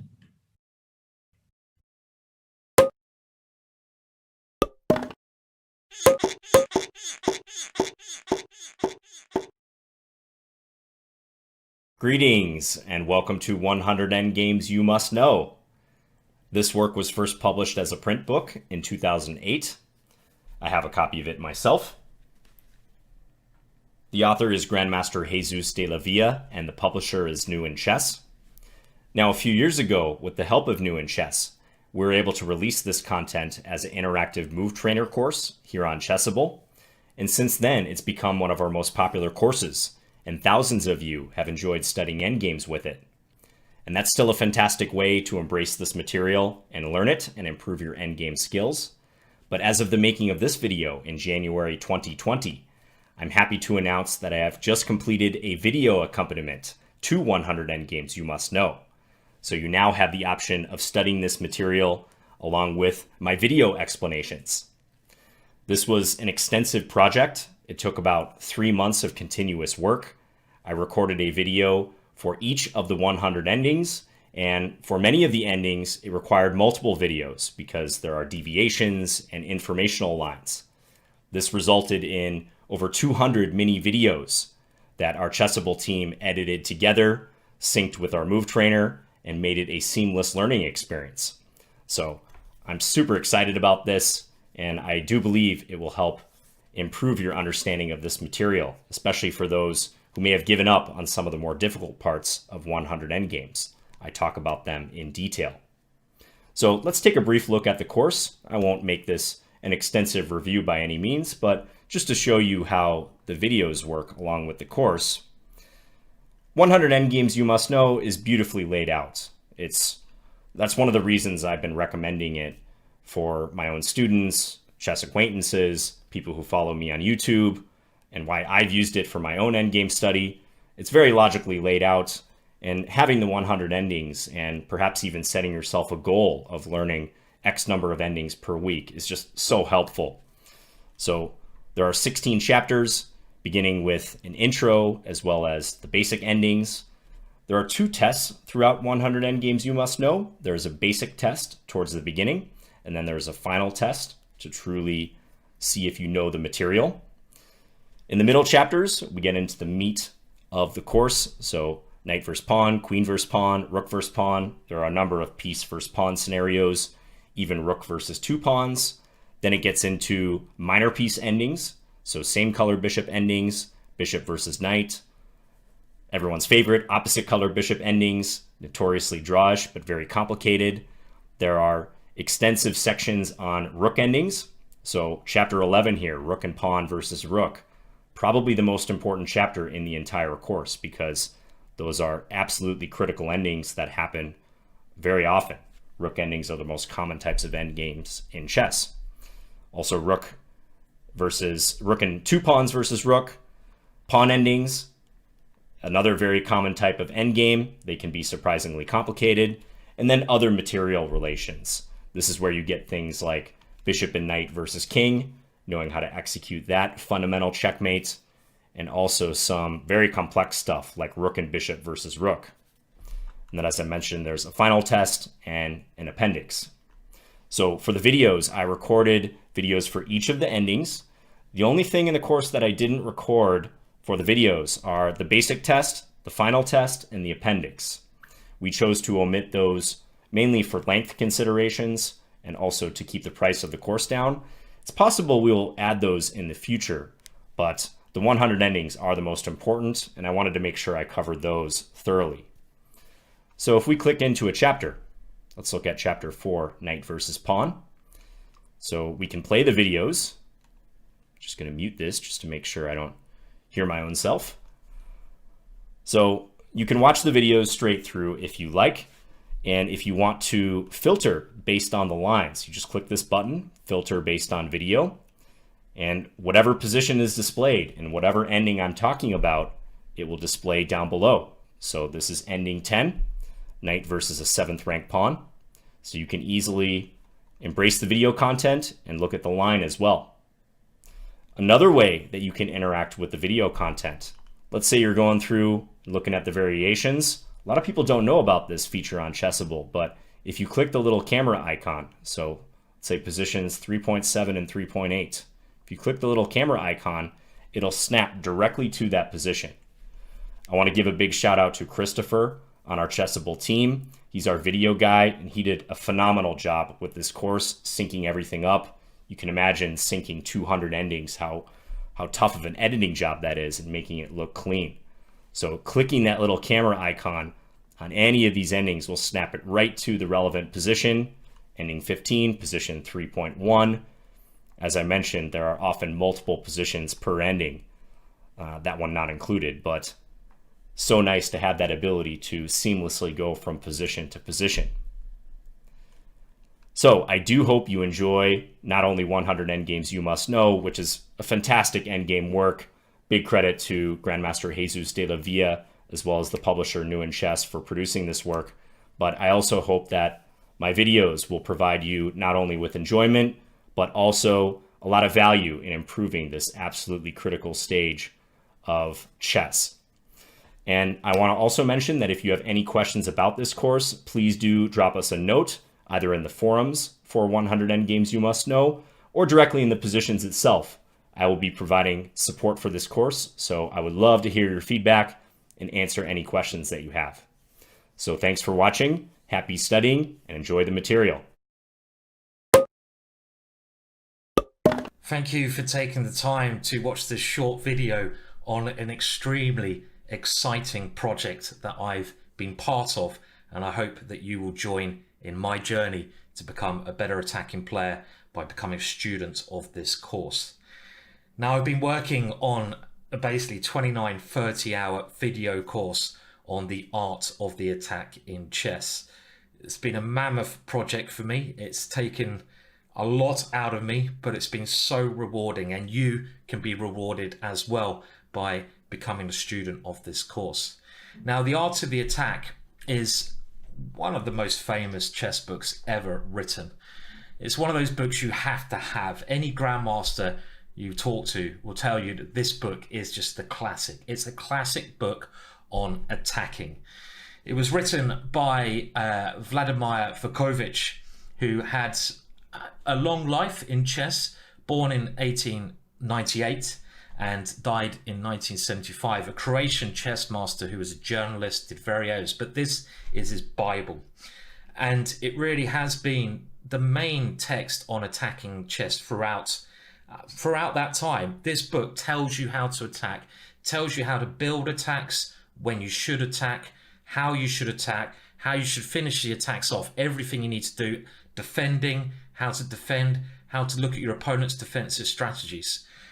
Now, my aim as a grandmaster who creates videos and done my own videos, been in the game of creating videos for a long time, is to share the knowledge in that book with you in as fun and an educational way as I possibly can.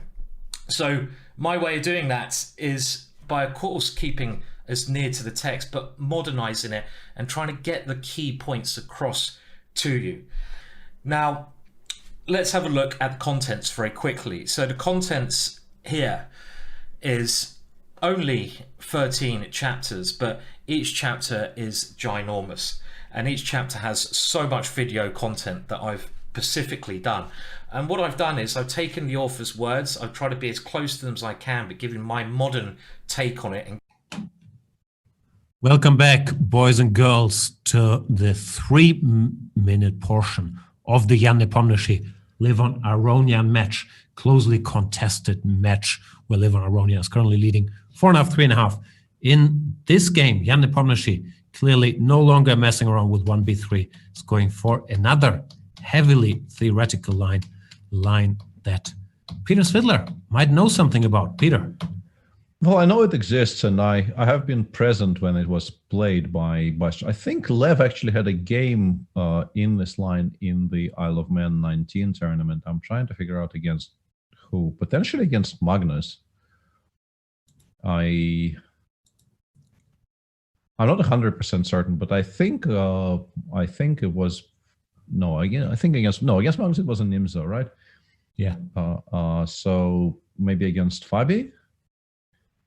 Could be. I also recall having seen it in a high-profile game. Maxime also had a game here, I think, but I struggle with Hoover. So yeah, I think the assumption is it's holdable for black, but you have to be precise because the weakness on d6 is one reason why white could be better, and also the white king sort of feels like it's much more connected to where the game will be decided compared to the king on g8, because it feels like the relation heavily depends on whether white makes a lot of progress on the queen side very early on.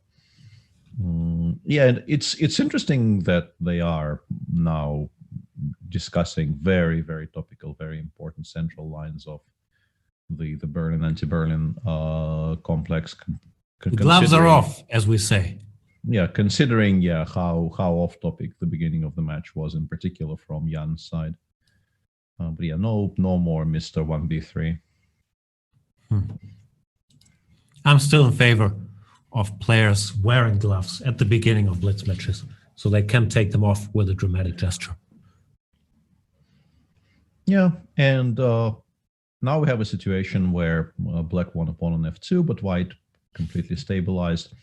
And the knight on c4, it looks like it's a very good square for the knight, but it's not supported by pawns. And if it ever gets pushed away, the black queen side could be in trouble. But these are all kind of general statements, whereas both of these players probably just know the answer.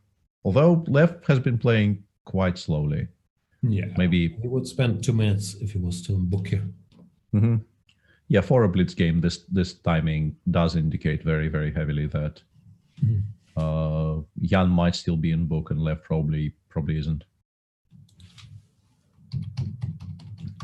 Rook e8, bishop e3.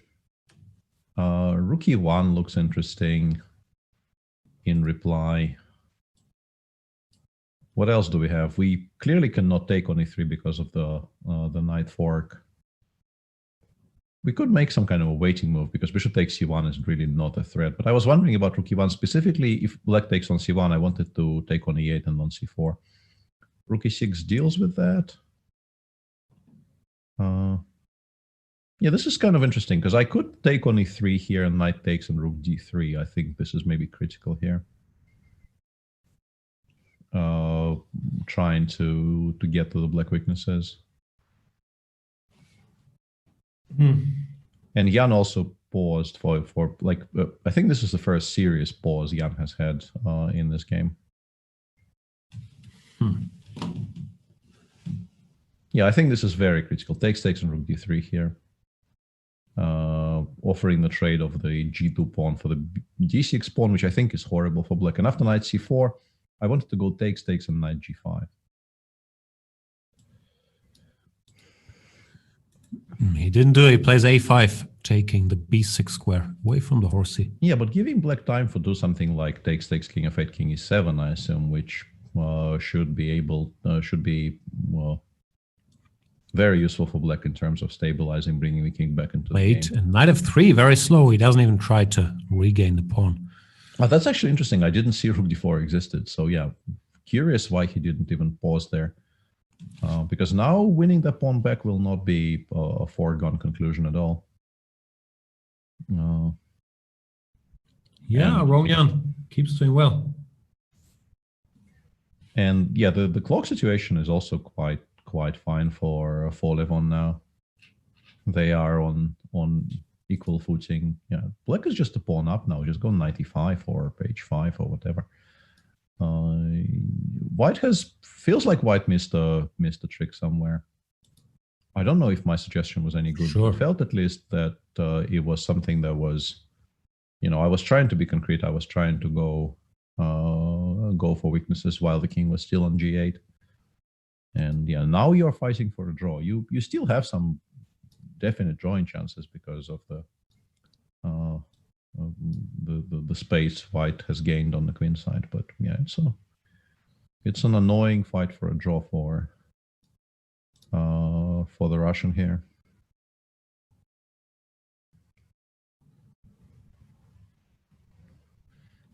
g5, you go h4? I think we have to go h4, yeah. Allowing g5 and h4 from the black side is very, very risky. g5 plate. Yeah. Well, he goes back, he does love it. Well, he wants to go b5 check, but yeah, king d7 or something. Yeah, I don't know how much we gained. Interesting that Lev goes g4 and not h4 there. Hang on. He's probably spotted that his pawn queens in the end. Yeah. Mm-hmm. Well, yeah.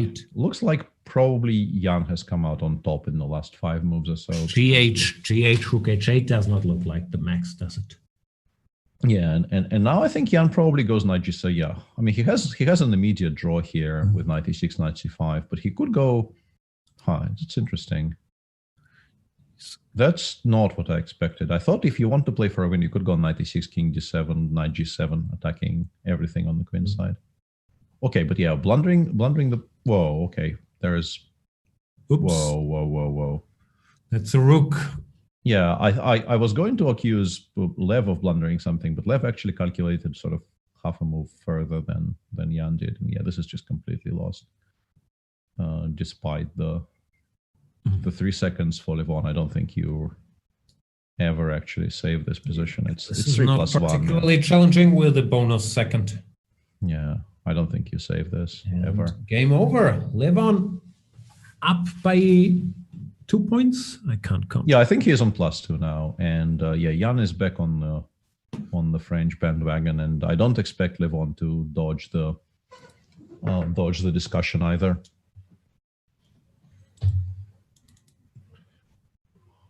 Interesting. So yeah, no more of that madness with the king side gone.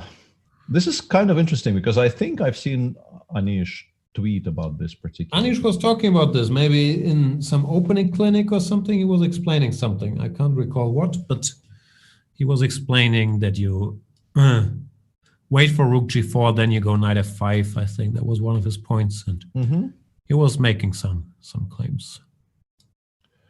Yeah, knight h4 exists, but then you take, you go knight c6, and I assume there's a way to deal with the pressure or white could exert on the g7 pawn. Yep. If black is in time to play long castles and go rook dg8, I mean, you start thinking maybe black is better, but... All of this is happening. When did Levon become a mainline 1 e4 Hang on a second, cd4, knight e5, maybe? Has this been just gradual? 95, queen g3. Queen g3 exists, yeah. Pin. Yeah, clever.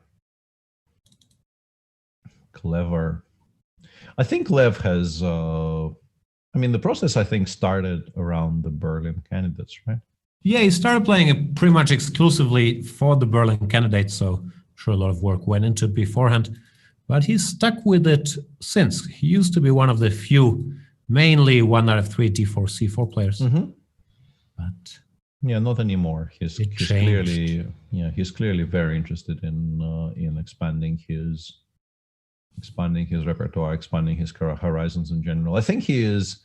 We've seen this with a lot of truly great players, somewhere around that mark actually in their careers. I think the same thing sort of happened with Kramnik, where they just decide to try and sort of reinvent themselves. Vichy also did the reverse. Vichy became a d4 player for the match against Kramnik. Yeah, but it's not even. I understand that's not the point you're making, but I want to say that it's not just that they wanted to surprise people for one tournament. It's just it feels like a complete reworking of how they approach chess. And I think Lev, I'm not entirely, spouting psychobabble here. I think he said in interviews that he wanted to sort of reignite his love for the game by playing very new positions, which would force him to think, because his level of accomplishment in closed openings, he could autopilot 1d4 for the rest of his life and do very well, but he just wasn't interested in that anymore, or nowhere near enough to continue doing it. Yeah, it's beautiful. What do I think about this position? C2. My sort of autopilot here would be to say black is probably better, but I'm not sure if it's correct because of how awkward this king on the fate is. And by trying to make progress on the queen side, you are kind of obliged to open diagonals for the bishop on c1 as well. So it becomes a lot more double-edged. With the queens off, you're less scared of all these things, obviously. So you could maybe prepare to take on d3, then take on d3, and maneuver the king back towards the center. But g4, bishop a3. White is also not without his own play. VB Cardinal saying Peter's English is fabulous and his knowledge of American culture is first rate. It's startling how connected the world is. So basically he's saying you could be a regular guy from South Carolina. Iowa. I could talk about corn-related topics for hours on end. Now that this, enjoy corn? Ask me all of your corn-related queries should now be addressed to me, because the previous worldwide authority on corn has now moved on to pastures new. Who's the previous worldwide corn authority? This is a very, very niche reference. You will not enjoy my answer. No, it's okay. Also, are we talking corn, I'm assuming it's a vegetable, I don't even know. The yellow thing, or corn, the band? No, the yellow thing, yeah. Okay. I've never been a big corn guy. My daughter really enjoys it. I heard it makes you depressed, and I can't become any more depressed. So I'm staying away from the corn. Yeah. I've done no research on the effects of corn on your mood. King d2, who's better on white? This bishop on d6 looks good. Yeah, it's a beautiful bishop, and it's not easy. Like, whoa, bishop takes c7 is not a move I would have expected to see here, but I guess there's some concrete reasoning behind it. Maybe he wants to, why even allow queen a3 check when you can just play this endgame? This was a very, very unorthodox approach by Levon. Why would you feel like you needed to trade that bishop for that knight in that particular spot? You could, I think, postpone it forever. Play, I don't know, c3 or... What are you worried about? Knight c6 is not happening. Mm-hmm. Yeah, I just don't know what prompted it. White is probably still not worse, but it's hard to imagine how you're playing for a win with this rook on c4. Yeah. Juicy Chess 72 saying, Peter, are you in favor of ethanol subsidies to create more markets for corn farmers? I may have overstated my, the levels of my corn-related knowledge. It was just a beat I was doing, guys. Don't actually ask me any corn questions. I think I've watched enough West Wing to maybe be able to kind of create a passable impression of an opinion on this topic, but my West Wing watching days are so far away that I wouldn't want to risk it. Speaking of West Wing, written by Aaron Sorkin, I watched The Trial of the Chicago 7, written and directed by Aaron Sorkin last night, and it was very watchable. I recommend it. Supposed to be very good, yeah. So that's also what I heard. This chat is a bit better than Boris' chat for the corn questions. Yeah, I was very surprised when people actually took me up on this, because this never happened in the... Whoa, okay. Lev just resigns. This turned. Yeah, this kind of went south very quickly. I think. Why does he resign? Takes King a 7. F1. Why do you resign? Maybe he just lost on time. I think takes rook f5. You are kind of lost, but you generally Doesn't look like resigns lost. No, yeah. You continue. Maybe lost on time. Yeah. In a 3+1 game, you definitely continue here. He probably just lost on time. Bishop d2. Is this a typo? What the hell is this? This looks like this didn't happen, did it? Does it make any sense? It must have been. Looks like a transmission error. It looks like a mouse slip. Yeah. It looks like a mouse slip, and it's going to be a costly one because, like, you could make an argument this is counterproductive. It's like you would be better off. Sure. You're better off with the bishop on c1 here than on d2 because it's not in the way of your own pieces. There are these lines in the Spanish where you play bishop d2 to provoke a concession, and then you often play bishop c1 back. That's going to be kind of annoying for Jan. Although he has recovered to play knight a3 and is probably completely fine, as is black normally in positions like this, when early d6, d5 happens.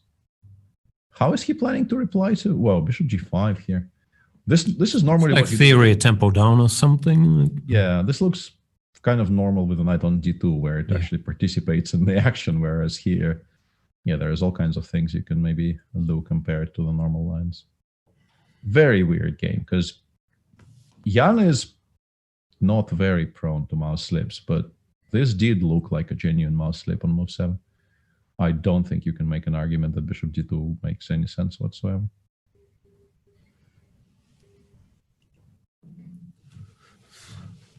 Bulucanolo is saying spot price today $4.17 for a, I don't even know that unit.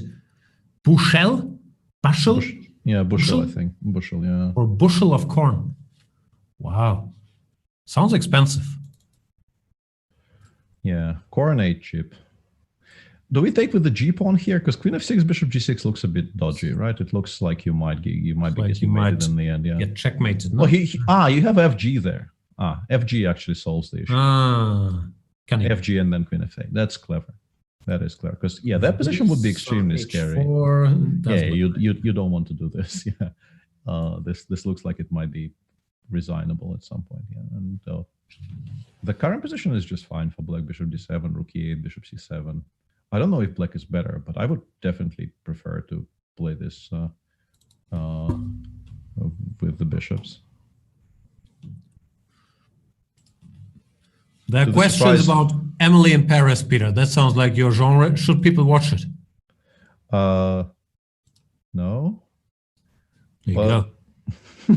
I mean, it's a kind of a soft no. It's from what I understand, it's like as long as you don't expect it to be like a fair portrayal of Emily or Paris or frankly anything, and you just watch it for the dresses. And the shots of completely gratuitous shots. Hang on. Le Tour Eiffel. Queen c6. Yeah, okay. This is going to be. Was there some? The rook is hanging. I was also worried about that for a second, but the rook on the 8 is hanging, so it's not working. There's no win, yeah, because the computer was going a little nutty here. Just trying to figure out what he missed.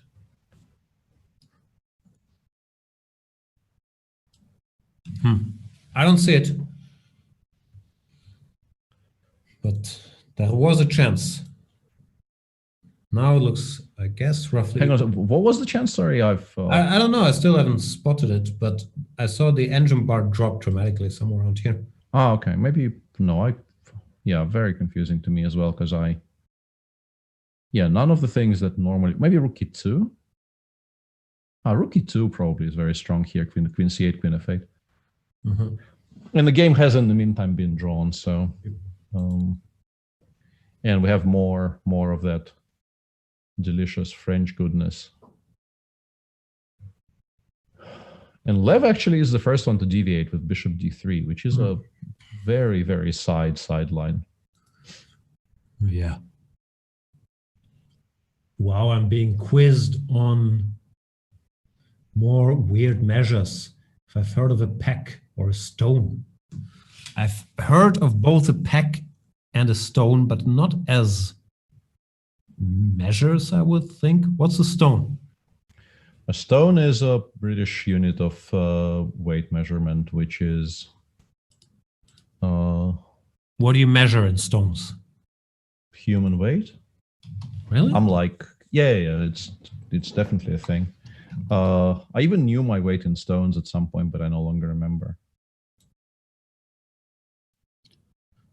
One stone is 6.3503 kilograms. Yeah. Interesting. So I weigh around 14 stones. Sounds fair.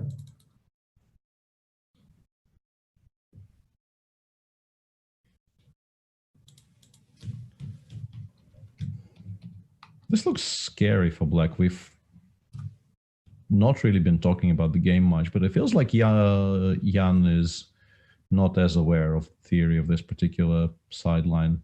Who would be aware of bishop d3? No, he played c5 very, very quickly and then got this surprised. Natural, I think. frankly, now to take knight f6. Yeah, take knight f6, bishop f3, and then some move, and yeah, that looked very normal. But yeah, what they got right now, I think, is very, very enjoyable for white. I would assume. This looks horrible. Yeah, the pawn has been won back. Even knight d6 here looks promising. Long castles is never a mistake as well. Yeah, it just looks very, very risky for black. Long castles, I think, very much depends on whether black can actually play rook ag8 and not lose any material. Or much material, but probably he does lose a lot of material there. So yeah, I would definitely consider castling here. Maybe knight c5, bishop b4, b6 is semi-playable. Yeah, left does go for knight d6, which is a kind of a safe way to get I think, a sizable advantage. Yeah, this has gone poorly for Jan.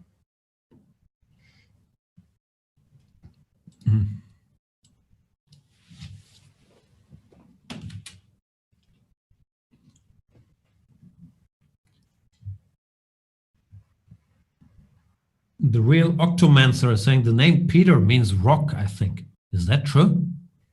Yeah, in Greek. Oh, I had no idea. Really? I thought that was common knowledge, but... Maybe it is, but that would mean that the well-known DJ, producer, and rapper Pete Rock is called Rock Rock. Yeah. I had no idea. Fish, and there's a very stupid, like, Yiddish joke about gefilte fish in there somewhere, which I'm not going to try to reproduce. I'm not following. Gefilte fish. Why wisely, I think. Very wisely. What's gefilte fish? Is that filled fish? Yeah. No, but it's not. It is about gefilte fish, but it's not actually an English language joke. It's a Russian language joke because gefilte fish in Russian would normally. It's actually normally is maybe a bit of a strong statement, but it would be called ryba fish, and that would translate into fish in most languages. And yeah, that doesn't make any sense at all. Rybka, I'm familiar with because of the chess engine. Gefilte fish is probably Yiddish because it sounds close to Germany. That's what I said. Gefüllter fish.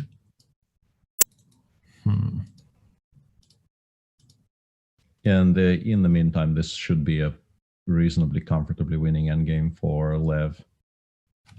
2 pawns up and not much in a way of counterplay. Tula saying, I thought Rybka was a shark. That's a little fish, no? Yeah, Rybka literally is a little fish. Yeah, it's the suffix there indicates a diminutive. 93. Yeah, why not? Just drive it away or trade it and then convert it to your leisure. Leisure, perhaps, not pleasure. Isn't that the computer game that taught you English? How can you struggle with the word leisure or leisure? Well, we Isn't all it struggle. leisure? I always say leisure suit Larry. I think it's also kind of geographically dependent, possibly. Okay. It may be one Germany, of those. we say leisure. The former is correct, says Nizahi, but obviously by this point we no longer remember which one I said first, so that's not very helpful. You said leisure or leisure. Okay. But is this a US UK thing? Because very possibly. I'm pretty sure I heard a lot of leisure. Some would say I've led a life of leisure. Or leisure. As the case may be. Yeah, well, white is now 3 pawns up and completely and utterly winning. Back to +2 if he wins this one, which is a kind of a comfortable cushion to be on. Yeah. Continues not playing rook e7 check, but I guess Jan has seen enough here. Rook e7 seems like, good game. Seems like there's a clear majority for leisure. Okay.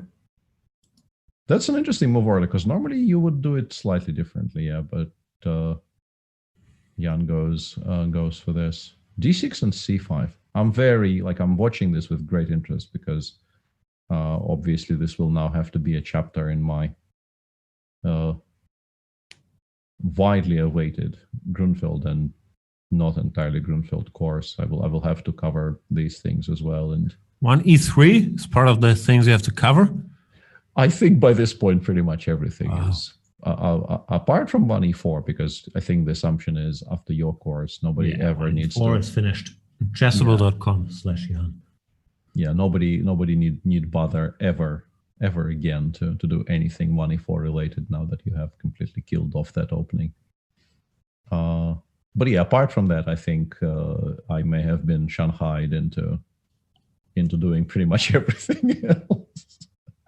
Which is regrettable in a way, but maybe it will also force me to address my long-held phobias and develop a response to the London. Boom. Yeah, not looking forward to that. How will I ban people for playing the London if I actually study the London and know how to reply to it? It will feel gratuitous and unfair. That's okay. You can still ban them. Knight c4, bishop c1. Doesn't look like this was a tremendous success for white, does it? Not particularly, no. I guess we play b6 at some point just to never worry about knight c5. And the horse comes this way. Yeah.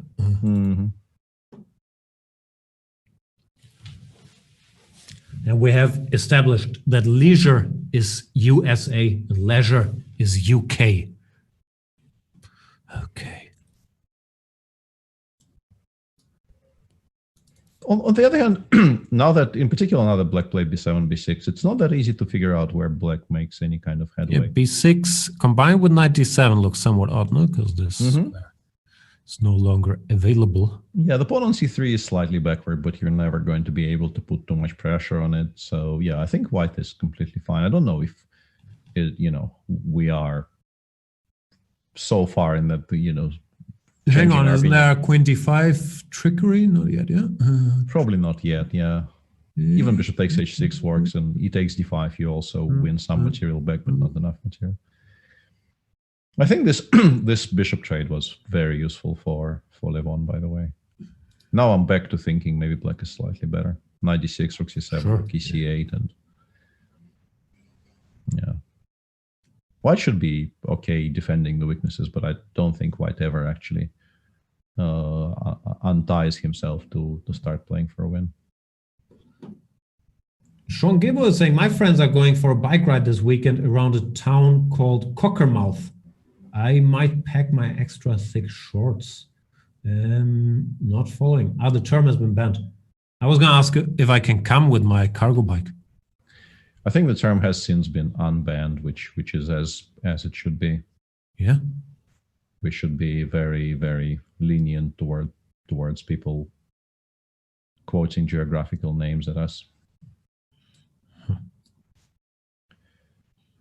Geography has a very well-known indecent bias or something. That doesn't quite work. I was going for something there, but no. Is Lev just winning material here? I guess there's knight b1 if you take on c3 with the knight, right? So you probably shouldn't be doing that, but you could consider taking with the rook first? Question mark, question mark. Weird. Probably not as well. Rook c3. You take, yeah? No. You take only 4 first. Yeah, but then we can go rook c2 and d4. I guess that's a draw. Right? And Levon probably is not that much against the idea of this game ending in a draw. A bishop b4 wins a piece. Yeah, I don't know. Does it? No, it doesn't. Yeah, you could just take on d2 as well and be comfortably morally better without ever winning the game, really. But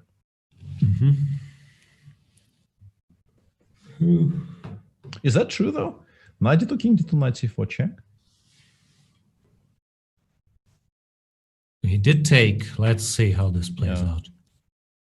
So horsey, rook, and now what? Well, rook c2. What else? And then the question is: do we go rook takes c2, knight d6, knight d6, rook a2, and pretend this is a winning attempt, or we go d takes e4 and play this position? Yeah, that's probably just a draw, right? Not going to be enough with the king coming up to e3. Yeah, you're not really ever threatening to win this position, I think, with the black pieces. You're also not threatening to lose it, but Red Ribbon is saying Aronian and Caruana have gotten so much better in Blitz rapid chess. Maybe for Caruana, Levon was Blitz world champion around 10 years ago, so I'm not sure. Yeah, I think that this is not a pair that goes together very well. Fabi also probably always was quite strong, but yeah, he did improve, whereas Lev, in my personal headcanon, has always been one of the absolute best Blitz players in the world, in particular off the board. Yeah, I'm not sure if Levon has the consistency that he's always at the very top, but there's not been doubt that he can be at the very top in these. Well, in Rapid, it's not a question for sure, but I think in Blitz, it's similar. If he has a good event, he can win with anybody there. And I have a feeling that vacation recommendation from Mati Kronf, I think I've seen a clip of somebody actually pronouncing that at the first time of asking, and that clip became instantly viral because that's a superhuman feat of. I didn't just fall on the keyboard. That's an actual place. Yeah, I think it's a Welsh town, and I think somebody actually was surprised by it on a weather show and just nailed it at the first attempt. I may be I'm sure that clip exists. I don't know if we're talking about the same place, but.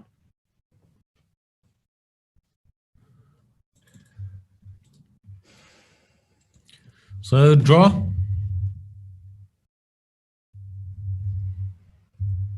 Should be a draw, yeah. Yeah, it's the same. Yeah, this is. I'm gonna post this in chat because that's one of the most glorious things ever.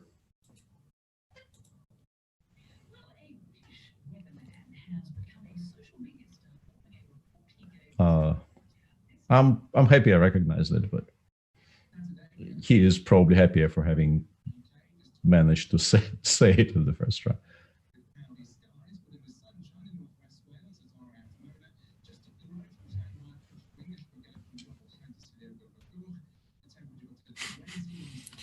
He must have practiced that. No way that randomly came up on the screen. Come on.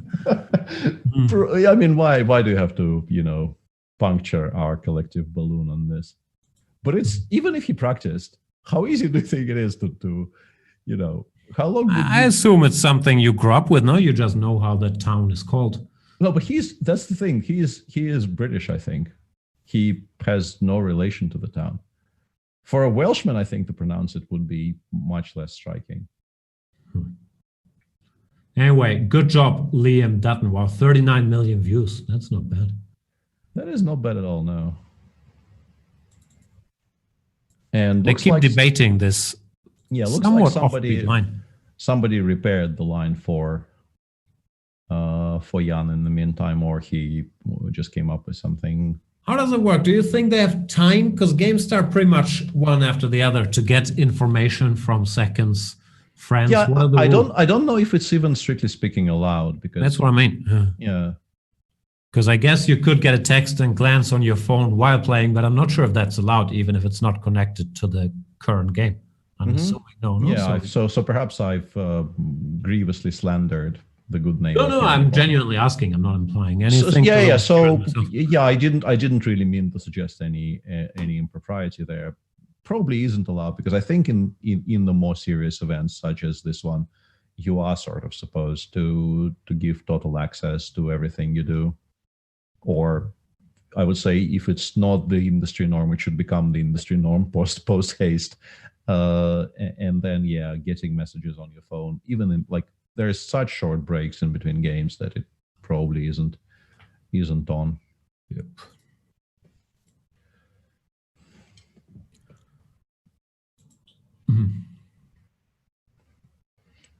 Because I mean, generally speaking, getting info in breaks shouldn't be. No, that's I think completely fine. Yeah, but the breaks are just there are no breaks here other than the one big one. Exactly. Yeah. Exactly. So. Dutch Day is mentioning that in chess, Scheveningen still gets the most abuse. But yeah, that's mainly just the sound, right? Other than that, there's nothing special. Yeah, it's just getting the first sound reasonably close to what it should be, which I occasionally do, and then for no reason whatsoever, just completely butcher the next time I try. So. And your diplomatic skills are being praised. What skills are those? Mm-hmm. What are those? I think it's to de-escalate a looming conflict. I don't know. I'm not much of a diplomat. Yeah, I feel like it's only fair if I attempt to de-escalate a conflict which only really was escalating because I said something stupid. I don't think there was stupid. It's just a question of the rules. It's very possible, even if there is a 10-second break, to glance at your phone and be told you can go DE, knight f6, knight c6 there. I'm not sure. I don't think yeah, we should probably get off that horse anyway. You hear that, Mr. Dodgy? Sometimes one should get off that horse. White is probably going to end up being slightly better here, but not much. But it's a comfortable situation for Levon to find himself in, being 2 points up. Some kind of a riskless endgame where, if black misplays, I think you go BC and then bishop a3 and you claim this is a good Berlin. Rook e2, bishop d4, I think, is easier to play for black. Long castles, rook h8, c5, this bishop on d4 is. Don't you go bishop e3 to exchange go bishop e3, monster but then ASAP? After long castles, without the d-file, you're probably also not really winning very many of these. Looks like some random theory and some Scotch or something that ends. Yeah, exactly. The structure is very, very Scotch adjacent, despite having been a completely different opening. Yeah, you sometimes put some pressure on black here, but normally it's just a comfortable draw, despite the doubled c-pawns because of how active the rooks are. And the pawn on e4, g5, I was about to say. In particular, if black gets this in and stops white from ever comfortably supporting the pawn on e5 with other pawns. Feels drawish. Feels very drawish, yeah. There's 20 minutes left of this section, which should be... So they've played 40 minutes of this, and they played... I can't count. They played 8, and now it's, 13? 5 games in 4. So like 8 minutes per game. So there should be 3 more, I assume, depending on how long this one goes. That's some solid math right there. Quick math. Nietzsche. Yeah, that kind of, I think that nails in nails on the 3 more math, because if anything, there might be 4 if one of them is somehow short. And we are back to what happened in game 1 of the match all that time ago. 2 hours Is the knight coming back to h3? Maybe. Well, Lev has saved on Levon h6, cunningly h7. waits with h6, bishop h7. Doesn't matter. There's the knight. Yeah, this is very bizarre to me. Knight c6 here? We've come full circle. Yeah, what are we doing after knight c6? I don't know. f4? Yeah, I don't know. Knight g4, knight f1 feels a little bit too futuristic. You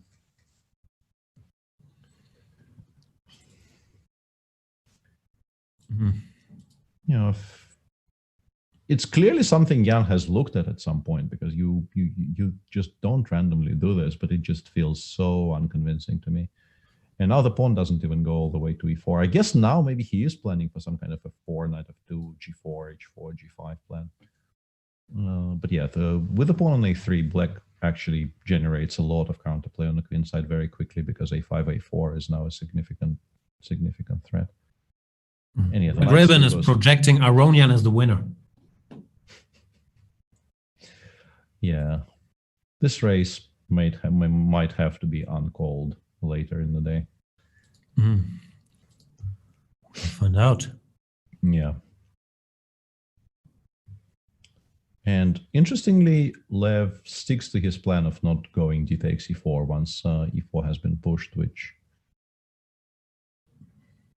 I agree with more right here, because he has generated a lot of counterplay on the queen side, but it still feels to me that by reacting in this way, he sort of justifies White's previous play a lot more than it kind of needed to be justified. Have you watched Justified? Yes, but I didn't pay a lot of attention. Yeah, you're not a hardcore Timothy Oliphant fan, such as. No, I enjoy. Is Walton Goggins in there? I think so. Yeah. I enjoy his work. CP Coutard, in the meantime, is cautioning us not to project winners too fast, because a 2-point lead is not a lot. I don't know. I don't think Levon's going to mail it in from here. So I think that's a fair projection. Let me Google Walton Goggins Justified. That's important. But I think, yeah, I'm pretty sure he is in it. Yeah, if we're talking about the same person, which I think we are. Yeah, he's playing Boyd Crowder in Justified. Yeah. They are the main two characters of the thing. Yeah. So how come you're such a big Oliphant guy? I don't know. I've been a fan of his ever since Deadwood, I think, and I continue being a fan. And I think he's a good actor. Sure.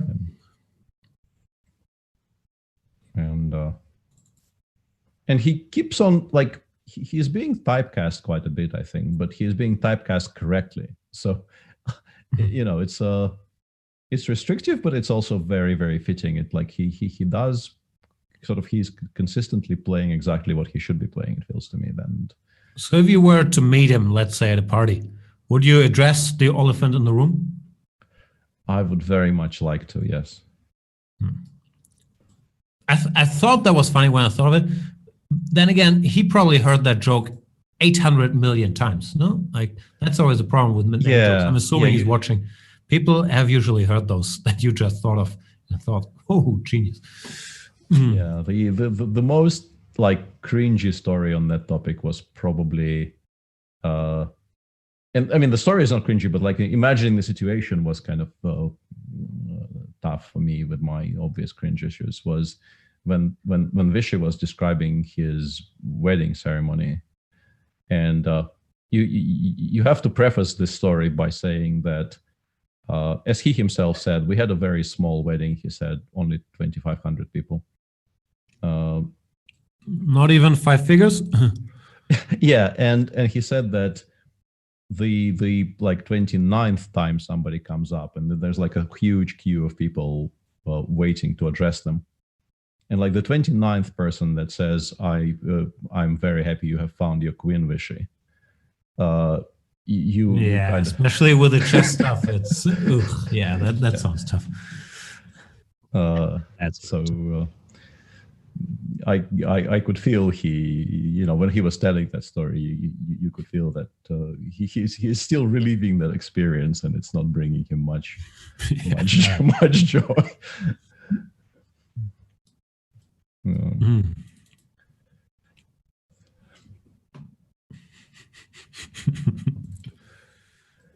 Such a dad joke to make too. I would probably make it if I wasn't a chess player. Yeah, I mean, we are.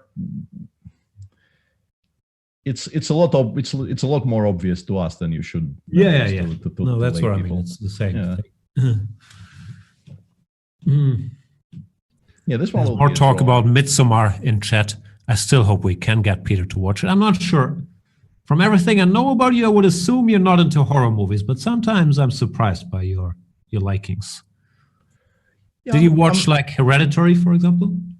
No, but that's mainly because I did not know it existed. Yeah, I don't know. I said this is going to be a draw, but if the pawn actually gets to d2 and survives, who knows how this ends? But after queen b6, it probably never gets to d2 and doesn't survive. So, your thoughts on the Murray against the Grunfeld? Much is not interesting anyway, says the Wilte Banan. I probably did not do that name any justice. I would take great offense at the suggestion that the match is not interesting anyway, but I also don't know what the Murray is against the Grunfeld, so I have like a two-pronged defense here. I can feign. I don't know either. Yeah, I can feign being very upset with the question, and I also don't know what the question refers to. It's like a trifecta only with two things. What's a trifecta without the third thing? It's just a. I don't think any such union of just two things has ever been formed, so we don't have a word for it. Yeah, it's not. It's it's a bifecta. Obviously, books are nice. Is very much. Oh, Jan is much better now. The pawn on f7 has somehow disappeared off the board, and on 1 second you don't. Yeah, this is usually winning, especially rook h7 mate is quite strong. No here. time. Yeah, no. This kind of losing three against 3 on one side with the opposite color bishops was probably unnecessary by Levon there. Also psychologically, I'm not an expert, but I would guess it's not ideal for your mood. Yeah, I think he will be annoyed. He keeps playing this line. Seriously, he's still ahead though. But interesting that I was going to say interesting that he doesn't stop knight g4, but the bishop still escapes via g5, h4, g3 here, so he doesn't have to. But I very much like the fact that Jan did play e5 this time and not b5 before. I thought e5 was kind of a very obvious improvement over what Jan has done in the first time Lev showed him this particular line. Putting CB though, isn't that? Yeah, CB is strange. Yeah, CB is strange. I would have played b6 there without a second thought. Because you're capturing away from the center, allowing this pawn to capture. I think these positions. Depends on whether you can play d6, d5 reasonably quickly. But if you also allow d3, d4 and have no good reply to it, then you are risking quite a bit strategically. Also, as we all know, A pawns are not worthy pawns because they can only capture into one direction. Well, now this pawn can capture both to a5 and to c5. So this just helps white. Now these pawns get exchanged, but in return, a weakness on b7 has emerged. So this is not very fun for black normally because the bishop on g7 is a lot deader than the bishop on e3, and the pawn on b7 will require constant attention. In particular, if you can find a way to trade the bishop on e2 for the bishop on e6 without dropping any material. I think Black is going to struggle to equalize here, despite seemingly a very symmetrical structure and not much going on. But once again, this pawn controls way more important space. The knight on c6 is very restricted by the pawn on c3. The bishop on g7 is very dead. yeah, it's just not fun. Yeah, bishop c4 as expected. Yeah, trading those bishops off is very logical. It's a bit annoying that you have to take with the queen because the queen on b5 was very well positioned, but it doesn't really matter that much. Yeah, takes, and then just start slowly improving somehow. I think the biggest issue here is how you win these types of positions, because it's still quite symmetrical, but just make moves much harder for black to defend. Huh? Yeah, Jan does have a minute on the clock, though, quite surprisingly. Ponziani's scheme is asking, what do you think of the proposed World Champ qualifier proposal? The proposed proposal? I haven't seen it. Is that, I saw there was some talk on Twitter about some ACP thing. I haven't read it. Yeah, I got the ACP email, which was kind of vague. There was, at least as I saw it, there was no concrete proposal that you could, assess in full detail. But ideologically, I think what they're arguing is there should be a clear path for starting from the absolute sort of grassroots level for everyone to compete in a cycle. And also this would bring a lot more attention to the open circuit. And this I would agree with that. Yeah, I think bishop takes h6 was probably preferable to h5 there. No reason not to pick up a full pawn there instead of giving up one of yours. But currently, if I want to become world champion, I can probably sign up to qualifier for the Hamburg Championship, win the Hamburg Championship, win the German Championship, win the European Championship, win the World Cup, win the candidates. No, like nothing. Sure, but I think it's not the. Maybe I did not phrase it correctly, and this is where I prefaced it by saying I don't think the ACP letter provided a clear pathway. Yeah, this has gone slightly off the rails for Levon because you can't play queen takes b7 because of rook b8. You go queen h3, I suppose. But yeah, he could have just taken on h6 and played a position with a healthy extra pawn instead of all of this. I think Jan probably will get away with it. Back to the proposal. I think it's more not just that everybody should have a chance, as you correctly explained. Probably everybody has a chance right now via the starting from, let's say, the city championship. It's more, I think the proposal was aiming to encourage including the opens in the system. Some sort of, I guess ATP is what they're basing this on. Creating a large tour, incorporating all of the opens or most of the opens or whatever, and assigning qualification points to doing well in the opens, so that people who are playing a lot of them, and that's the vast majority of chess players, because you don't really get invited to round robin events all that much unless you break through and get to the top of it. I think usually the best players are the best players, and if you make whatever format financially interesting and it gives them a path to the World Championship, they'll play there. I'm not sure if that makes things more democratic or whatever we're looking for. If it gives I don't think a better shot at becoming world champion. I don't think the argument is we will suddenly have completely different people competing for it. I think the argument is there is going to be more of a formalized chance for people to take their shot. I'm fully in agreement with you in terms of the expected outcome. The expected outcome, as you said, will be top grandmasters will be a lot more incentivized to play all the top opens and will do quite well in them. The resulting, let's say, candidates or whatever will look pretty much as it would look regardless. And if the idea is to provide income to the 2,600 open players, I'm not sure incentivizing the top 20 to play in all their opens is a great idea, which already happened, basically. Like, I recall a time, 2010, maybe 2008, when not everybody was playing, let's say, Gibraltar Open. So for players like yours truly, those were interesting tournaments. While now, if you put all the super sharks into these things, I'm not sure you're helping the 2600. Yeah, Jan actually won this one, by the way, in terms of, talking about the match not being interesting. Jan won this one, and with one game to go, I think the scores are level now. Wow.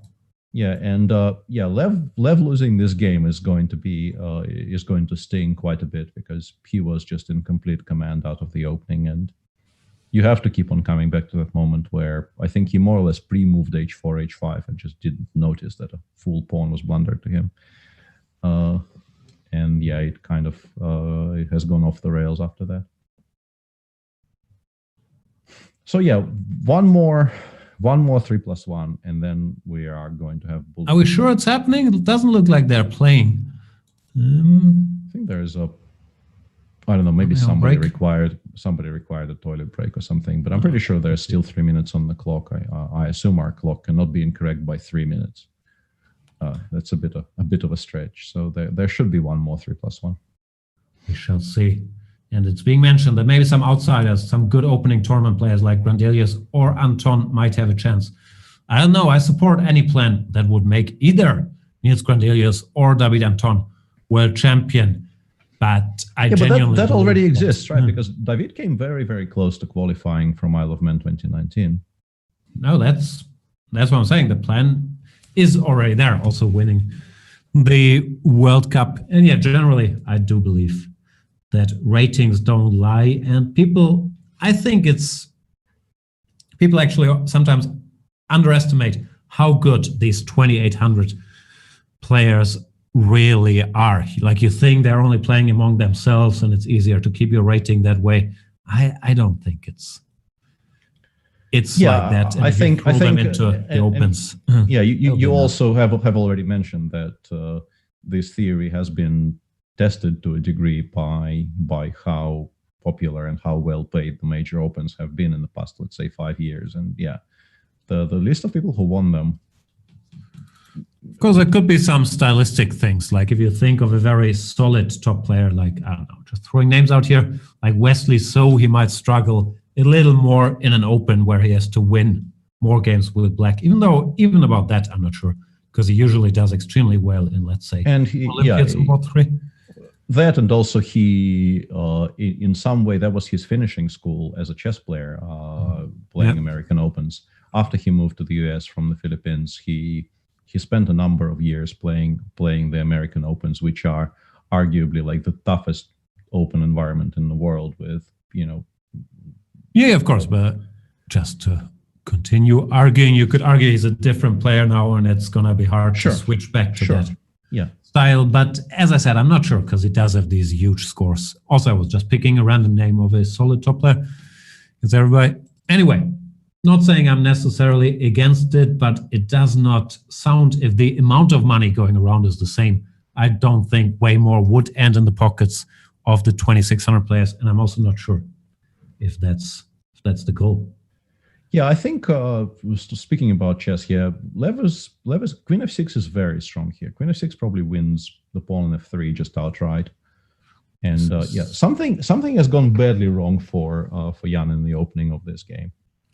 He now probably, I think it's going to be difficult to even keep it afloat. I thought 94, you go c5, yeah? 94 is, c5, cd4, and then knight takes c5, and you're still very much on the ropes there. Maybe you have f4 again, with the second f pawn, right? Fe and then the second f4, and you're sort of afloat. Yeah. 94 is a scary move to have to make, though. But you might have to, because if you take on e5, 95, 94, there after c5, it does feel like it might be completely lost. He went rook b1, which is maybe, like a wait not to lose on the spot. But the evaluation of the position, I think, is pretty obvious. Black is just a healthy pawn up, and the king on g1 will never be entirely safe. This will be an important one if Lev wins it, because he would, dearly love to stop the rot here and go back in front. He was comfortably leading by 2 for the vast majority of the match, I think, and maybe even led by 3 at some point. I can't remember. He definitely led by 2 numerous times, but maybe even by 3 at some point. And this is they haven't been level since maybe game 3 until now. Juicy Chess 72 saying Nigel Short tweeted how many chess professionals are making less than 2,000 and even 600 euros a month. He tweeted they're making less than 6,000 and even less than 600. Anyway, and they're looking for ideas to increase that. Yeah, I think more money in chess is always welcome, obviously. However, if you're a chess professional and are making, let's say, 600 a month, it probably also means that you chose or you decided not to teach, let's say, not to write, not to do other things like you don't want people to starve. But if you're a chess grandmaster, I think there are ways for you to supplement to make purely playing income for sure. Yeah, but yeah, I know the numbers Nigel is referring to there, because there was another. What's that, like tournament winnings, or what is he? No, they ran a survey. I got an email about that as well. Basically, they ran a survey and they kept it running for like 2 months. And one of the things that was one of the points very forcefully being made in that email that I got was they were kind of upset with how few responses they got, even after 2 months of leaving the survey up. What was the email? How much do you make per month? No, they made a completely anonymous survey which asked some very basic economic questions, and after a very prolonged period of time, they still had very, very few responses, which was an indication of sort of how taboo this topic is and how uncomfortable. I wasn't asked. What do you have to be, an ACP member, or I didn't make the rating cutoff? I am a 2600 player. It may have been an ACP letter, yeah. But that's another thing, right? If you're making 600 a month, you're probably maybe not an ACP member. I don't know. That is also possible. Yeah, it's a kind of a choppy waters. Is Rook H? No, Rook H4 still is Rook H to Rook G3. I was wondering if Rook H4 was playable here. Don't get me wrong, by the way. I'm all for bigger prices in chess. We have to find ways. Just this number, I'm not sure what was talking about. Yeah, I think to me, it's always been accepted that just by playing opens for a player of my level, like 120 in the world, somewhere in that neighborhood, there is not a lot of money. So you have to do other stuff. And one thing could, of course, be increase your level. The other could be to do other things. I'm not sure if that's I'm not sure if I'm arguing against chess here. I hope not. If that's such a strange situation, if you compare it with other non-football sports, actually.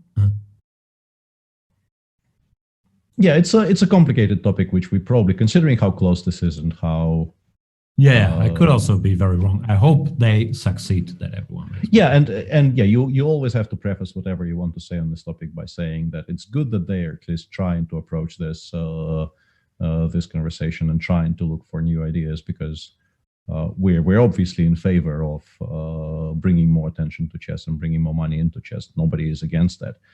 It's just that the outcomes might not be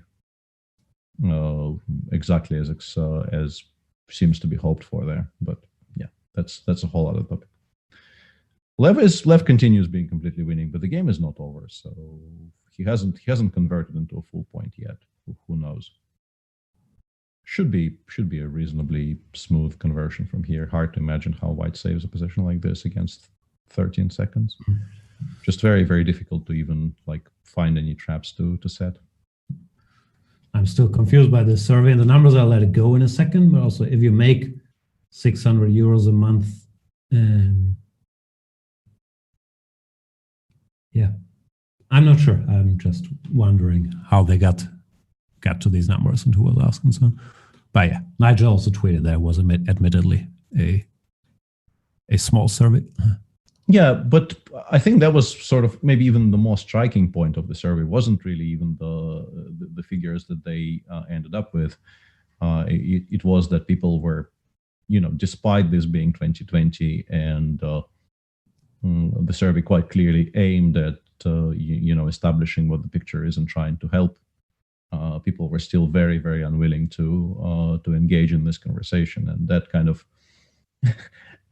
brings back one of the little quotes from Pratchett, which I always kind of liked because it felt to me like this is a quote which very much belongs to the world of chess as well. There is a Pratchett quote which goes, "A natural unit of witchcraft is one witch," and a natural unit of chess players is basically one chess player. Chess players are often very, very uninterested in the idea of unionizing and, working for some kind of common good because of how individualistic, that's probably not a word, the game is by its nature. Yeah. Also, obviously, it should be kept in mind with all these discussions that €600 a month is, a very different amount depending on what country you live in and what the average salary is, and so on and so forth. There's a question how much Jan Nepomniachtchi makes. I do not know, but he's like a top 5 player in the world. He's making very good money, that much. Yeah, he's not struggling. He's not struggling. Yeah. Are we on break, by the way? This 3-minute portion has ended. There's probably a smallish break right now. Not going to be a 15-minute break like the one they've announced between 5 and 3, but there probably should be some kind of a break to let them catch their breath before the final sprint. All right, then let's play some clips. Let's remind people of the 40% discount for the Chess24 premium membership, giving you access to all the video series, the right to challenge in all the Bantam Blitzes. I'm sure a lot of the participants of the next tour, world-class players, including the world champion Magnus Carlsen, will be playing Bantam Blitzes. So with the code SPEED20, you can save 40%, because obviously in order to save 40%, we should have 20 in that code. We'll be back in a couple minutes with the final portion of this very close match. Special bundles with premium membership from Chess24. Super discounts on merchandise. Massive sales on courses from Chessable. Chessable and Chess24 bundles. With new deals appearing every day. Visit chess24.com/deals.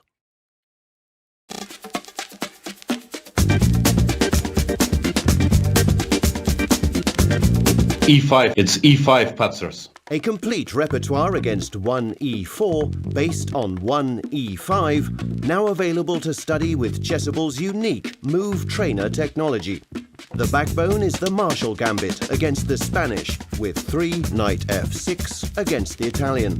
Jan Gustafsson has revisited all these lines he has played for 20 years and worked on as a second for Peter Lecco and Magnus Carlsen, amongst others, with the help of the most powerful engines out there, Leela 0 and Stockfish 10. This has led to many new discoveries and a repertoire ready to master on Chessable that can serve the student for a long chess career. Maybe E4 doesn't exist after all. E5, it's E5 Patzers.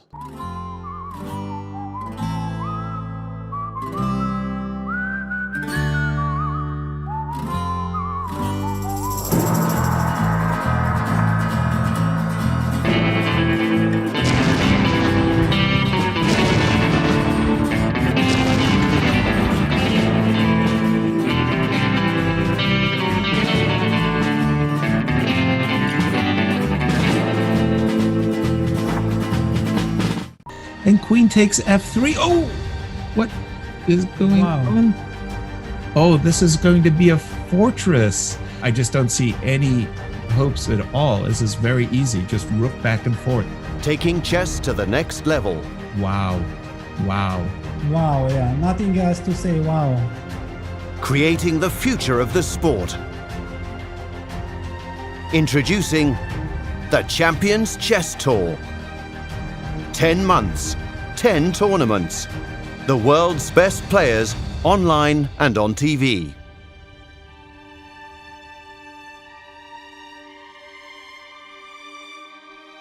Well, we wanted to do a historical top 50 of chess players of sort of all time, and to do that, we are using the statistics by Jeff Sonax, who has created a site called Chess Metrics. We've gotten some help from Frank Hoffmeister, who is a well-renowned chess historian. But then we have still kind of added our own touch. And it's always going to be subjective, and there's no correct answer. I hope you guys enjoyed, and I hope you agree with every single ranking, because usually when you publish lists, what could go wrong? Who would disagree with anything?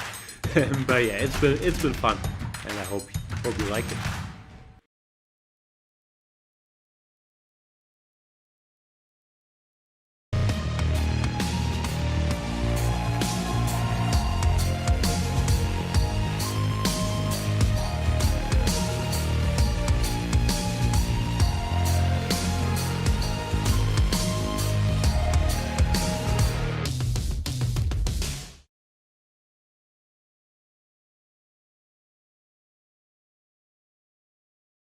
It's time to take control of your journey towards chess mastery. Magnus Carlsen introduces Chessable, the definitive solution for studying chess. Move Trainer uses the science of spaced repetition to identify your strengths and eliminate your weaknesses. There's no need to set up a board, remember which page you're on, or keep track of all the moves you miss. Move Trainer empowers you to go from the opening to the end game with confidence. It's a seamless, effective, and fun way to study chess. Choose from one of the largest online chess libraries in the world, with hundreds of titles ranging from classic books through to our exclusive Chessable courses, including over 100 free courses. Get expert insights from International Master John Bartholomew, Grandmaster Sam Shankland, International Master Christoph Silecki, Grandmaster Simon Williams, World Champion Magnus Carlsen, and hundreds of other instructors. Get started now and join our growing community of over 100,000 chess enthusiasts at chessable.com. Chessable, take control of your journey towards chess mastery.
Welcome back, everybody. We are approaching the final part of today's match. Levon Aronian in the lead by one measly point, and the bullet has begun. 1 minute plus 1 second per move.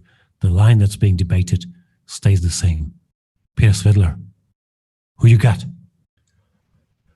Well, it's I think you're supposed to take the person who is in front before the bullet starts. But I think if there's any section of this which should, on paper at least, favor Jan as the much more active online player of the two, it has to be the bullet. And only 1 point cushion you could more or less disregard. You've been doing a lot more of these than I have. How many do they normally fit into the half an hour? Between 8 and 10 games, I guess. Yeah. I'm not great at counting 7, 8. Yeah, something like 7, 8, maybe 9 if something goes badly wrong. I guess probably 10 is not realistic. Yeah. So yeah, obviously, still absolutely anybody's match. And in this particular game, I think this is probably the best position Levon has gotten out of this line so far. The bishop on g7 is. This line has been great for him. No, he's always getting good positions. Oh yeah, that's actually absolutely incorrect. Yeah, somewhat surprisingly, he keeps on getting really excellent positions. This is, I think, the third time they're discussing it, and Jan has played e5 in the last two, and somehow Once again, perhaps not entirely equal. Although this is a sharp position, pieces are jumping around. Who knows what it is? What a mess! Yeah, white has won a pawn on a5, queen check. We can go queen e1, we can go rook c1. I guess rook c1 probably is more logical, but then queen d3, bishop takes d4 exists. This gives up the pawn on a3. Yeah, I didn't really want to give up the pawn on a3 because that's the one that was going to win us the game in some kind of extremely optimistic setting. But yeah, Lev says g4 is the point. But now bishop a6. Hang on, bishop takes f7 here? Bishop takes f7 here probably works, but you kind of have to be brave to play it, right? King h8 does play it, yeah. I'm sure. King h8, bishop c4, and we have just won an important pawn here. Or king g2 even, yeah, I don't know. I don't know why we've allowed bishop a6, but I guess it was a bit of a bait there because bishop a6 and trading these bishops is not great for black. Yeah, white is much better, clearly. h3 and queen c2. Yeah, this is a very, very poor position for black. And now even king safety wise, white is ahead, no? Yeah, I think, but the biggest issue is always was going to be and continues being the clock and how well both of them manage it. Rook f7, you can go bishop g7 and d6. Like on the board, white is just completely winning, I'm pretty sure. But yeah, 9 versus 11 is where the game will be decided. But yeah, you get an extra second, and Lev, I think, has shown that he's comfortable playing on this increment. Yeah, so pretty much. I think he's still in the driver's seat here. Yeah, for me, this would be absolutely pining stations, but yeah, Lev is in control, and Jan actually just resigns here. I mean, the position is completely lost, but I'm pretty sure against me the game would have continued because nobody believes I can convert in 6 seconds. But against Levon, I think Jan. But once again, you get a second per move, so yeah, it doesn't. In my case, doesn't matter. That's exactly the argument I'm making. In my case, doesn't matter one jot. But yeah, Jan has plenty of respect for Lev's mouse game. And the theoretical debate in the b3, g3, knight a3 line also continues. Yeah, this time with a good outcome for Nepomniachtchi, as Levon apparently, I was going to say blundered a pawn, but I'm not so sure. He didn't take the pawn. No, he didn't, but that's an I think up to rook e1, rook e8, they have seen this position before. And yeah, Jan quite clearly has thought at least about this position in the break because he very quickly went bishop takes f6, which is something he was reluctant to do in the early games in this line. I don't think Lev is, although there's this really, really annoying pin on the e file in the current position, I think Lev is in a lot of trouble in this one. But he did win the previous one, which gives him a bit of a cushion. Yeah, this is probably just winning for white. Yeah, knight c7, yeah, that's game over. Ouch. Yeah. The question is, do you continue here or do you just wrap it up and start the next one? Usually continue. If you're in the lead, you keep making moves. If you're queen f8, you don't even resign. No. Yeah, you sort of do anyway. Yeah, like this position is. But just strategically, in case you're confused by this, whoever's on the lead, since they don't play a fixed number of games, but a fixed number of minutes, if you're in the lead, it makes sense, even in lost positions, to continue or to let your clock run out so that these minutes become fewer. And we've seen different approaches to that. Yeah, and this is exactly what I was referring to earlier. There was a very striking moment where in the Fedoseev-Firuja game, which was so far, I think, the blockbuster of the series, Fedoseev led by 2 with maybe 5 minutes remaining on the clock or thereabouts. And in a queen versus queen pawnless position, he just instantly offered a draw to Alireza. Instead of continuing for another, 30 seconds or whatever, just avoiding the queen trade, he could have continued for quite a bit there with a 1 second increment. All right. Levon's hung in there. It's still lost, probably pawn down, and the bishop should be superior to the knight. Yeah, there must have been mate earlier. Yeah, this represents an absolute dream scenario for black. You're not even, I think, absolutely assured of winning this position with white. Although, yeah, with a f4, should be winning. Should be winning, but I mean, there's definitely technical issues here because black establishes some kind of a defensive perimeter like this with a knight on d6 and a king on f6, and you have to go like king g4, king h5, and then push f5, and hope that it ends up winning, and it often does end up winning, but I don't think it's a nailed on result. And now the pawn on c2 has fallen. I don't know if we're supposed to go for it though. If you can take on c2, but in the meantime white king gets to d5, you probably aren't supposed to take. I'm pretty sure you probably lose quicker if you take on c2. King e6 played. Yeah, but now f5, f6, and 5 king e7, king e5, and then king. Yeah, this is probably well. Now. Although the pawn is not winning by itself, so if we can catch a bunch of these white pawns.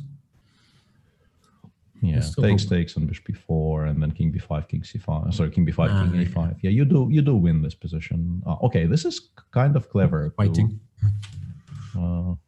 Bishop g6 is okay. He amazing control, by the way, for a bullet game. Just spotting that you have to play bishop g6, bishop f7. These guys are good. Yeah, they are. Can you go bishop d5 check? No. Probably, but you never do. Like who does that on 5 seconds? Also might not be winning. Who knows? Yeah.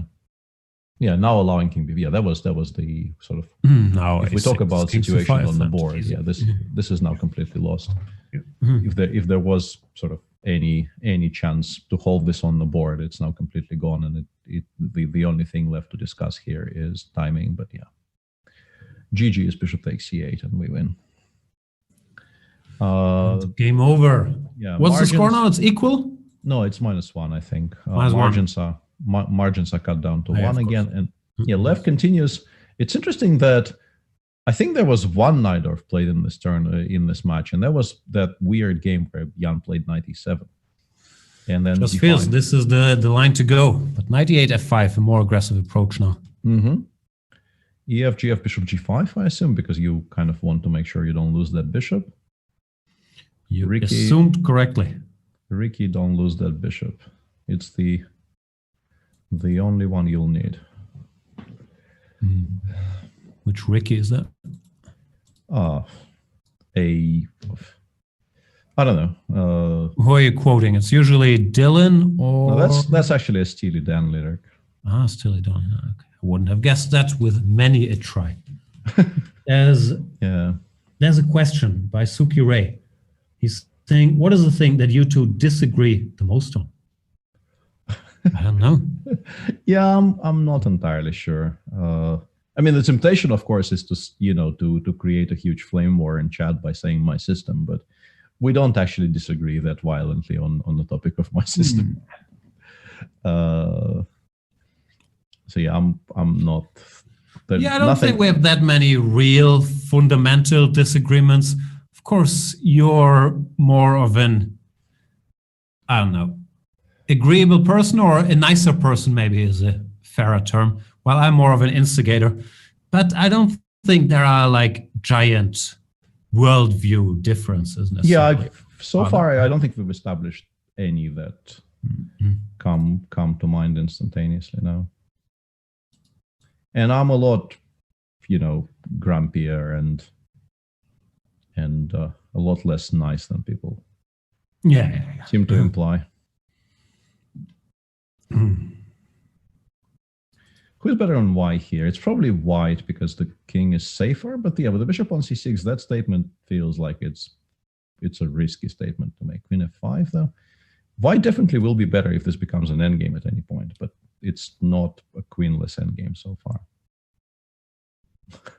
Michael Atherton, says Nizaki. Yeah, we would probably disagree on the topic of Michael Atherton if Jan could be bothered to learn who that is. Who's that, a cricket person? It is very much a cricket person. Sounds crickety. Yeah. Rook d5. Is rook d5? No, rook d5 probably wasn't winning because queen b5, queen e4 check. Rook d5 probably still not winning for the same reasons. But yeah, so far the bullet portion doesn't look like Jan is such a huge favorite. Honestly, Lev is showing very, very good control. Probably is going to just take this draw if it's available. But Jan says no, because bishop d4 can be played. And, queen f4, that's risky. Letting bishops live, I would always be very... Yeah, but what do you do? Like, if you allow bishop d4, your king side starts falling apart. But he might lose this now. Yeah, that's what I'm saying. Yeah, but he probably did not have a safe option anymore, is what I was alluding to. Like, queen f4 is a very difficult move to make, but allowing bishop d4 also, like queen c7, bishop d4, and like next move becomes a bit awkward as well. Yeah. Rook h1. This is. Yeah. Sorry. Here we are. Yeah, maybe he actually holds this now because he managed to win a lot of the pawns there. Yeah, and Black will have to work quite hard to pick up coordination with just a rook and a king to pick up the pawn and run. Yeah, but yeah, it's just going to be difficult, I think, not to blunder a rook somewhere. I think the biggest issue for Lev here is, Jan just continues. Yeah, now I think White is completely fine. Yes, White is probably better. Got my win, huh? Yeah. How do you stop that one? Oof. And now c7, yeah. But takes bishop f3 or bishop f1. It's probably, well, bishop f3. Bishop f3, rook g3 check. I understand. F3, rook g3. Yeah, it was lost. Yeah. Yeah, if Lev actually ends up winning this position, it's going to be a very, very big breaking point. He is pretty winning now. Yeah, you can't even go king g2 also. Yeah. You continue chasing the bishop, and then eventually you go rook c7 and f7, and you are already in time. Yeah, like this is nowhere near. It's not particularly close. Just don't go king h3. But most people have figured that out. Checkmate coming. That's +2 actually, and that's +1 in the bullet alone. So yeah, Jan so far is not dominating this portion by any stretch. And we have more of time is running out. No, +2 is already a significant factor now. How much time is left? 16 minutes. There's still some play left. Yeah, so let's say 4 or 5 games. Yeah. Yeah. Nepomniachtchi needs to start winning. Yeah, he got a very playable, very non-standard position here, but yeah, he just needs to win this one. It feels like. Well, if he doesn't win the next 2, or at least this one, it might become very, very difficult to do much. Surprised he's allowed e5. I would have played f4 there. Don't really know why we didn't just play f4 there. This is still a very good like knight f3 type position. Nice for White, yeah. Yeah, it's Rate gone well.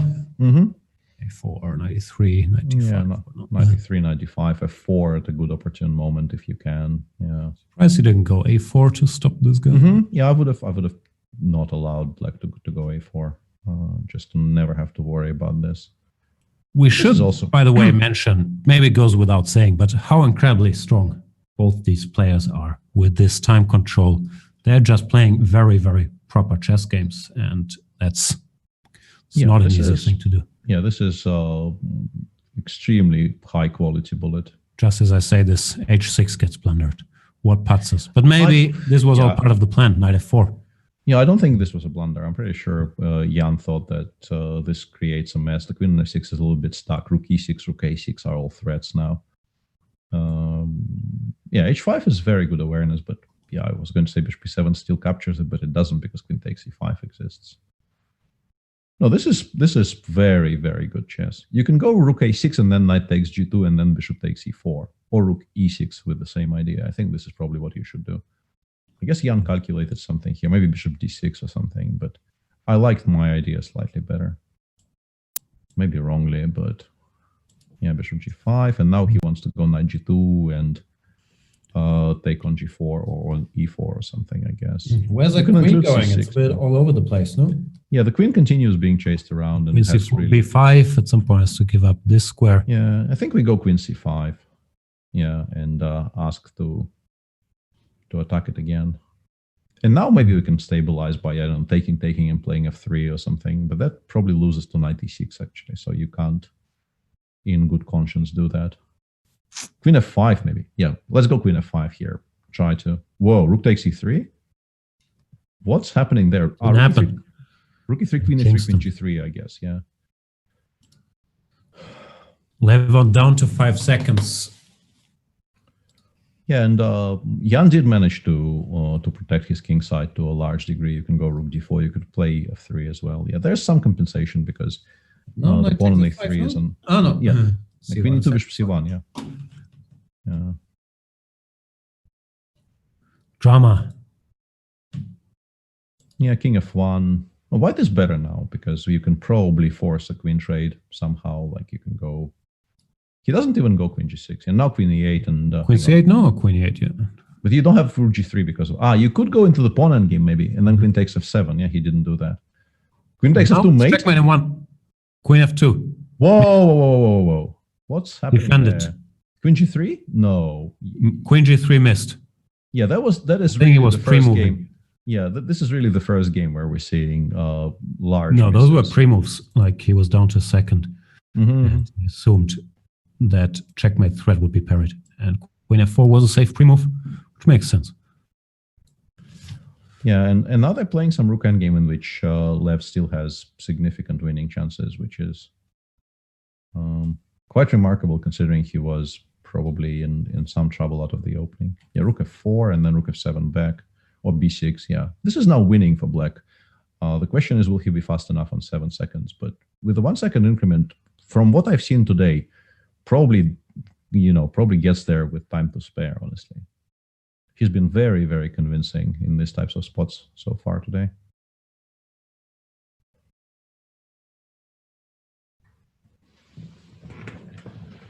Yeah, just completely untroubled and gaining time as well.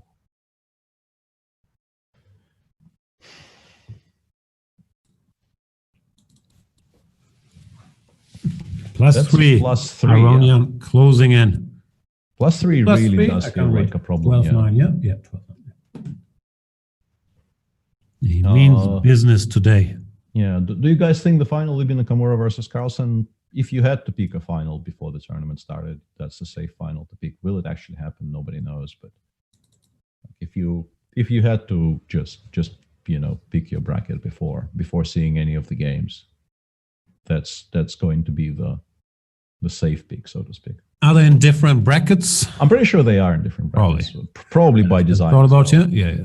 Yeah, probably by design, and nobody should blame the organizers for making sure they are in different parts of the bracket, because I think that's the final everybody wants to see. This opening went wrong for Nepomniachtchi, who looks like he's lost here already, losing a pawn on g6, or an exchange after knight e6. Yeah, why didn't you take the exchange? That looked quite tempting as well. No? This also doesn't look bad at all. Yeah, This is 2 pawns. Yeah, it's not horrible. Two healthy pawns up as well. Yeah, queen d5. There's rook e2 in the end. You take with the knight and then go c4, and yeah, that's just. Yeah, I think Jan might be tilting a little bit here. He has been known to. He does tilt, right? Like, of course, he stays amazingly strong. Yeah, I mean, Steamy does. It's not going to turn him into an absolute putzer or anywhere near absolute putzer, but he does tilt. Yeah, I think most people tilt. I think it's very difficult to find people who would genuinely could claim that they are entirely tilt prone. Yep. Maybe it's just more visible with him because his face and so on will express that. Yeah, well, someone like Caruana, even if he does tilt, which I'm assuming, just as that everyone does, he will still look the same. Yeah, he wears it very much on his sleeve, and you can see what's happening to him very visibly when you watch him on camera, which we don't have access to here. But I can sort of imagine what's happening there, having been around Jan enough in these types of spots. Yep, still 2 pawns. I'm not sure if Levon got the max here, but. Doesn't 2 pawns really matter. Are 2 pawns. Doesn't really matter as long as he doesn't lose, and as long as the game continues for another minute and a half. It's another important point. He can stretch it out. That helps him. Mm-hmm. Yeah, just play on calmly without really. And Levon is probably very aware of that strategy as well. That he doesn't have to win quickly.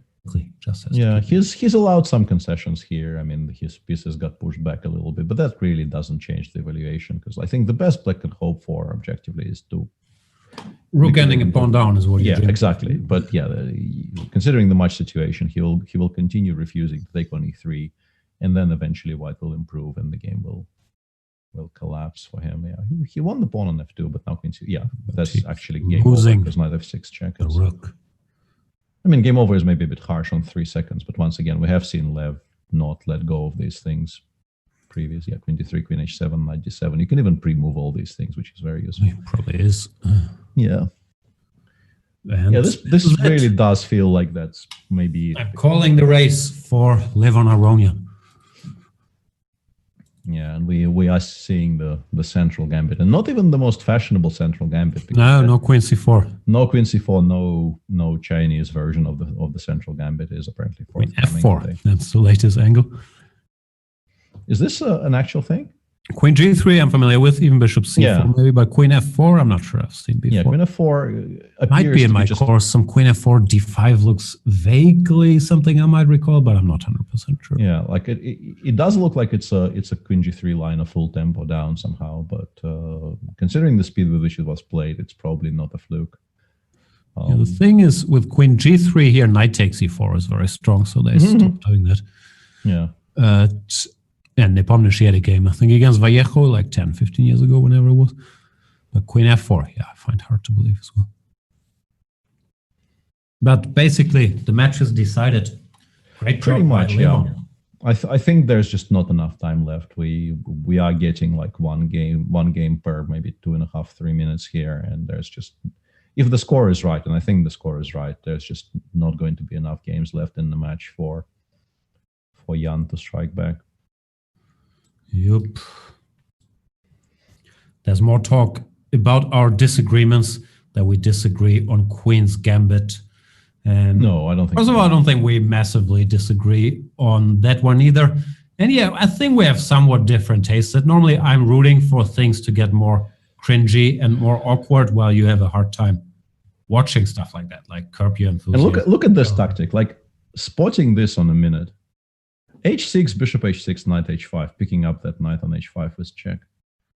That is just right. Like, nice trick. Oof. You do have to wonder, if they maybe are good chess players.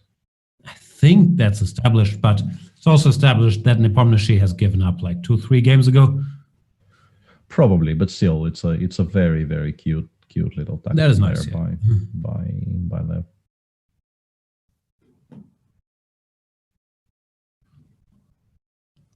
Nizar is saying, do you guys disagree on Lawrence? I don't think fundamentally. No. Greetings, Lawrence. Occasionally, because I don't think I've seen Jan go for line checks very often. I have been known to go for a quick line check on Lawrence-related topics with Jan, but I think the line generally, we sort of agree on the line. I might have missed some of our weekly Lawrence evaluation meetings, but generally. Well, okay, oops. Yeah, I think both of them have kind of... They kind of know the match is over, so the quality might suffer a bit. Yeah. And Levon loses. Yeah, goes down to +3, but there's only 5 minutes left. There's no way they can fit 3 games into 5 minutes normally, unless one of them is like a 15-move miniature. Juicy Chess 72 is asking, Jan, how deeply do you cover the Vienna game in your course? Pretty deeply. I covered all the stuff, seriously. Vienna game, not the scariest of openings, but I covered, all the stuff. Knight c3, knight f6, g3, f4, bishop c4, you name it. Yeah, I have some experience with this line. I had this position against Alexander Ryzantsev, I think, in the Isle of Man, or some position very adjacent to this. It looks weird, but I think it's a very, very decent setup for black against the e5, cd5, bishop d3 caro. Surprisingly sturdy. Like it's, G6 is becoming more of a thing. Yeah? Also because black is somewhat struggling in the old established lines. There's knight f6, bishop g4, and so on. No, but I mean specifically G6 followed by this setup with h5, e6, and then, well, not even committing to castle. Often they just go king f6, king f8, king g7 later.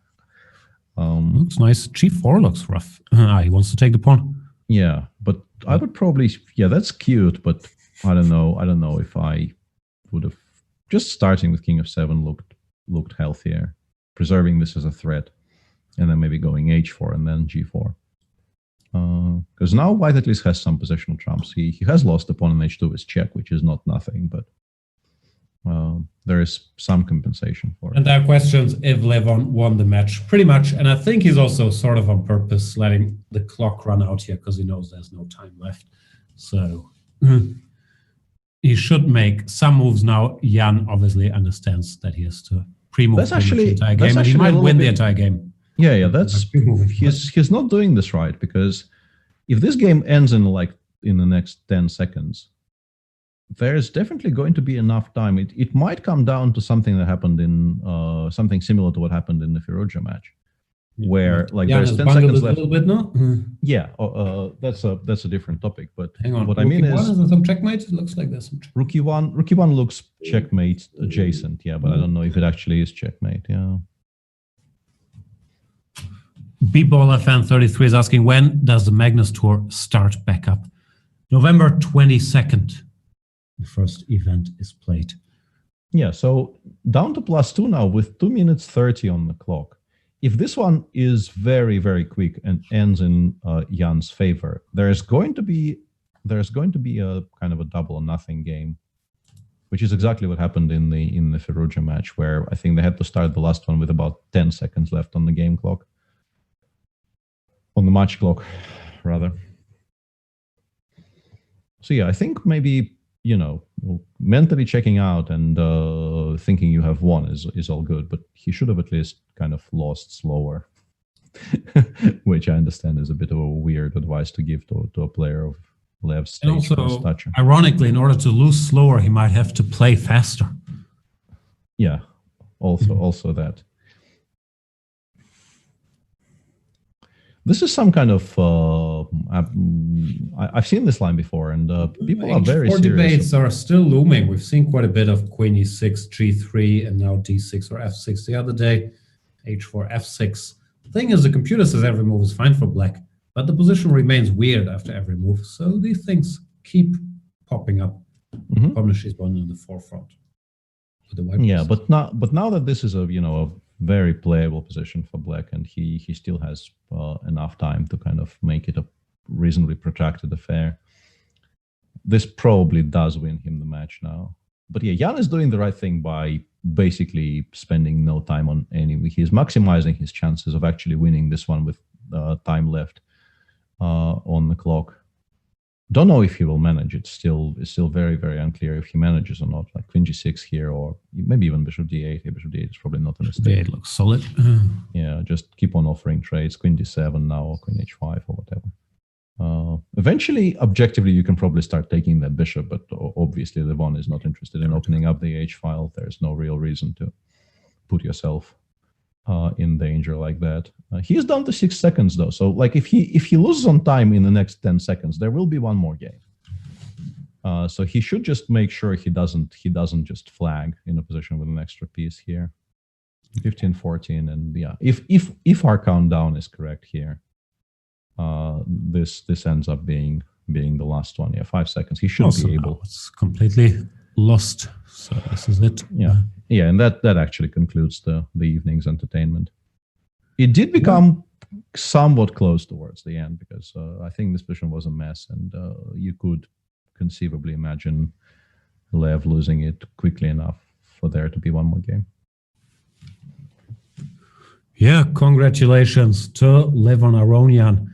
KS Legion is saying Aronian suffered huge personal tragedy recently. His country got involved in war. COVID is smashing the world, and yet he is able to play such great chess and even dominate 8 years younger opponent Bullet. Superhuman resilience. Yeah, beautiful statement there. Congrats to Levon. Yeah, and perhaps it's a way for him to, for 3 hours he can actually afford to think about chess and nothing else but chess, which probably, considering everything that Legion listed there, is something that he quite welcomes. I've enjoyed it to talk about chess and obviously some nonsense with you for the last 3 hours. Thanks everybody for watching. Go premium on Chess24. Watch our video series play in the Banter Blitzes with the code SPEED20. You get 40% off. Ideally, we'd get that code on screen as well. Tomorrow, there are still some debates behind the scenes to be had, but there's a good chance that Peter Svidler will return. I have important scheming to do tomorrow. I don't think I'll make it, but there will probably be a much, much worse replacement. Special bundles with premium membership from Chess24. Super discounts on merchandise. Massive sales on courses from Chessable. Chessable and Chess24 bundles, with new deals appearing every day. Visit chess24.com/deals.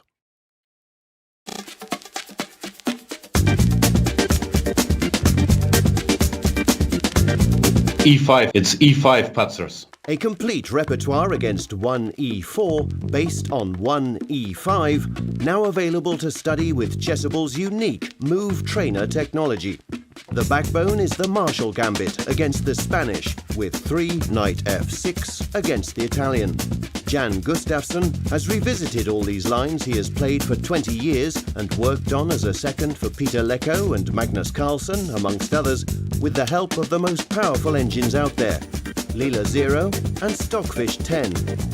This has led to many new discoveries and a repertoire ready to master on Chessable that can serve the student for a long chess career. Maybe E4 doesn't exist after all. E5, it's E5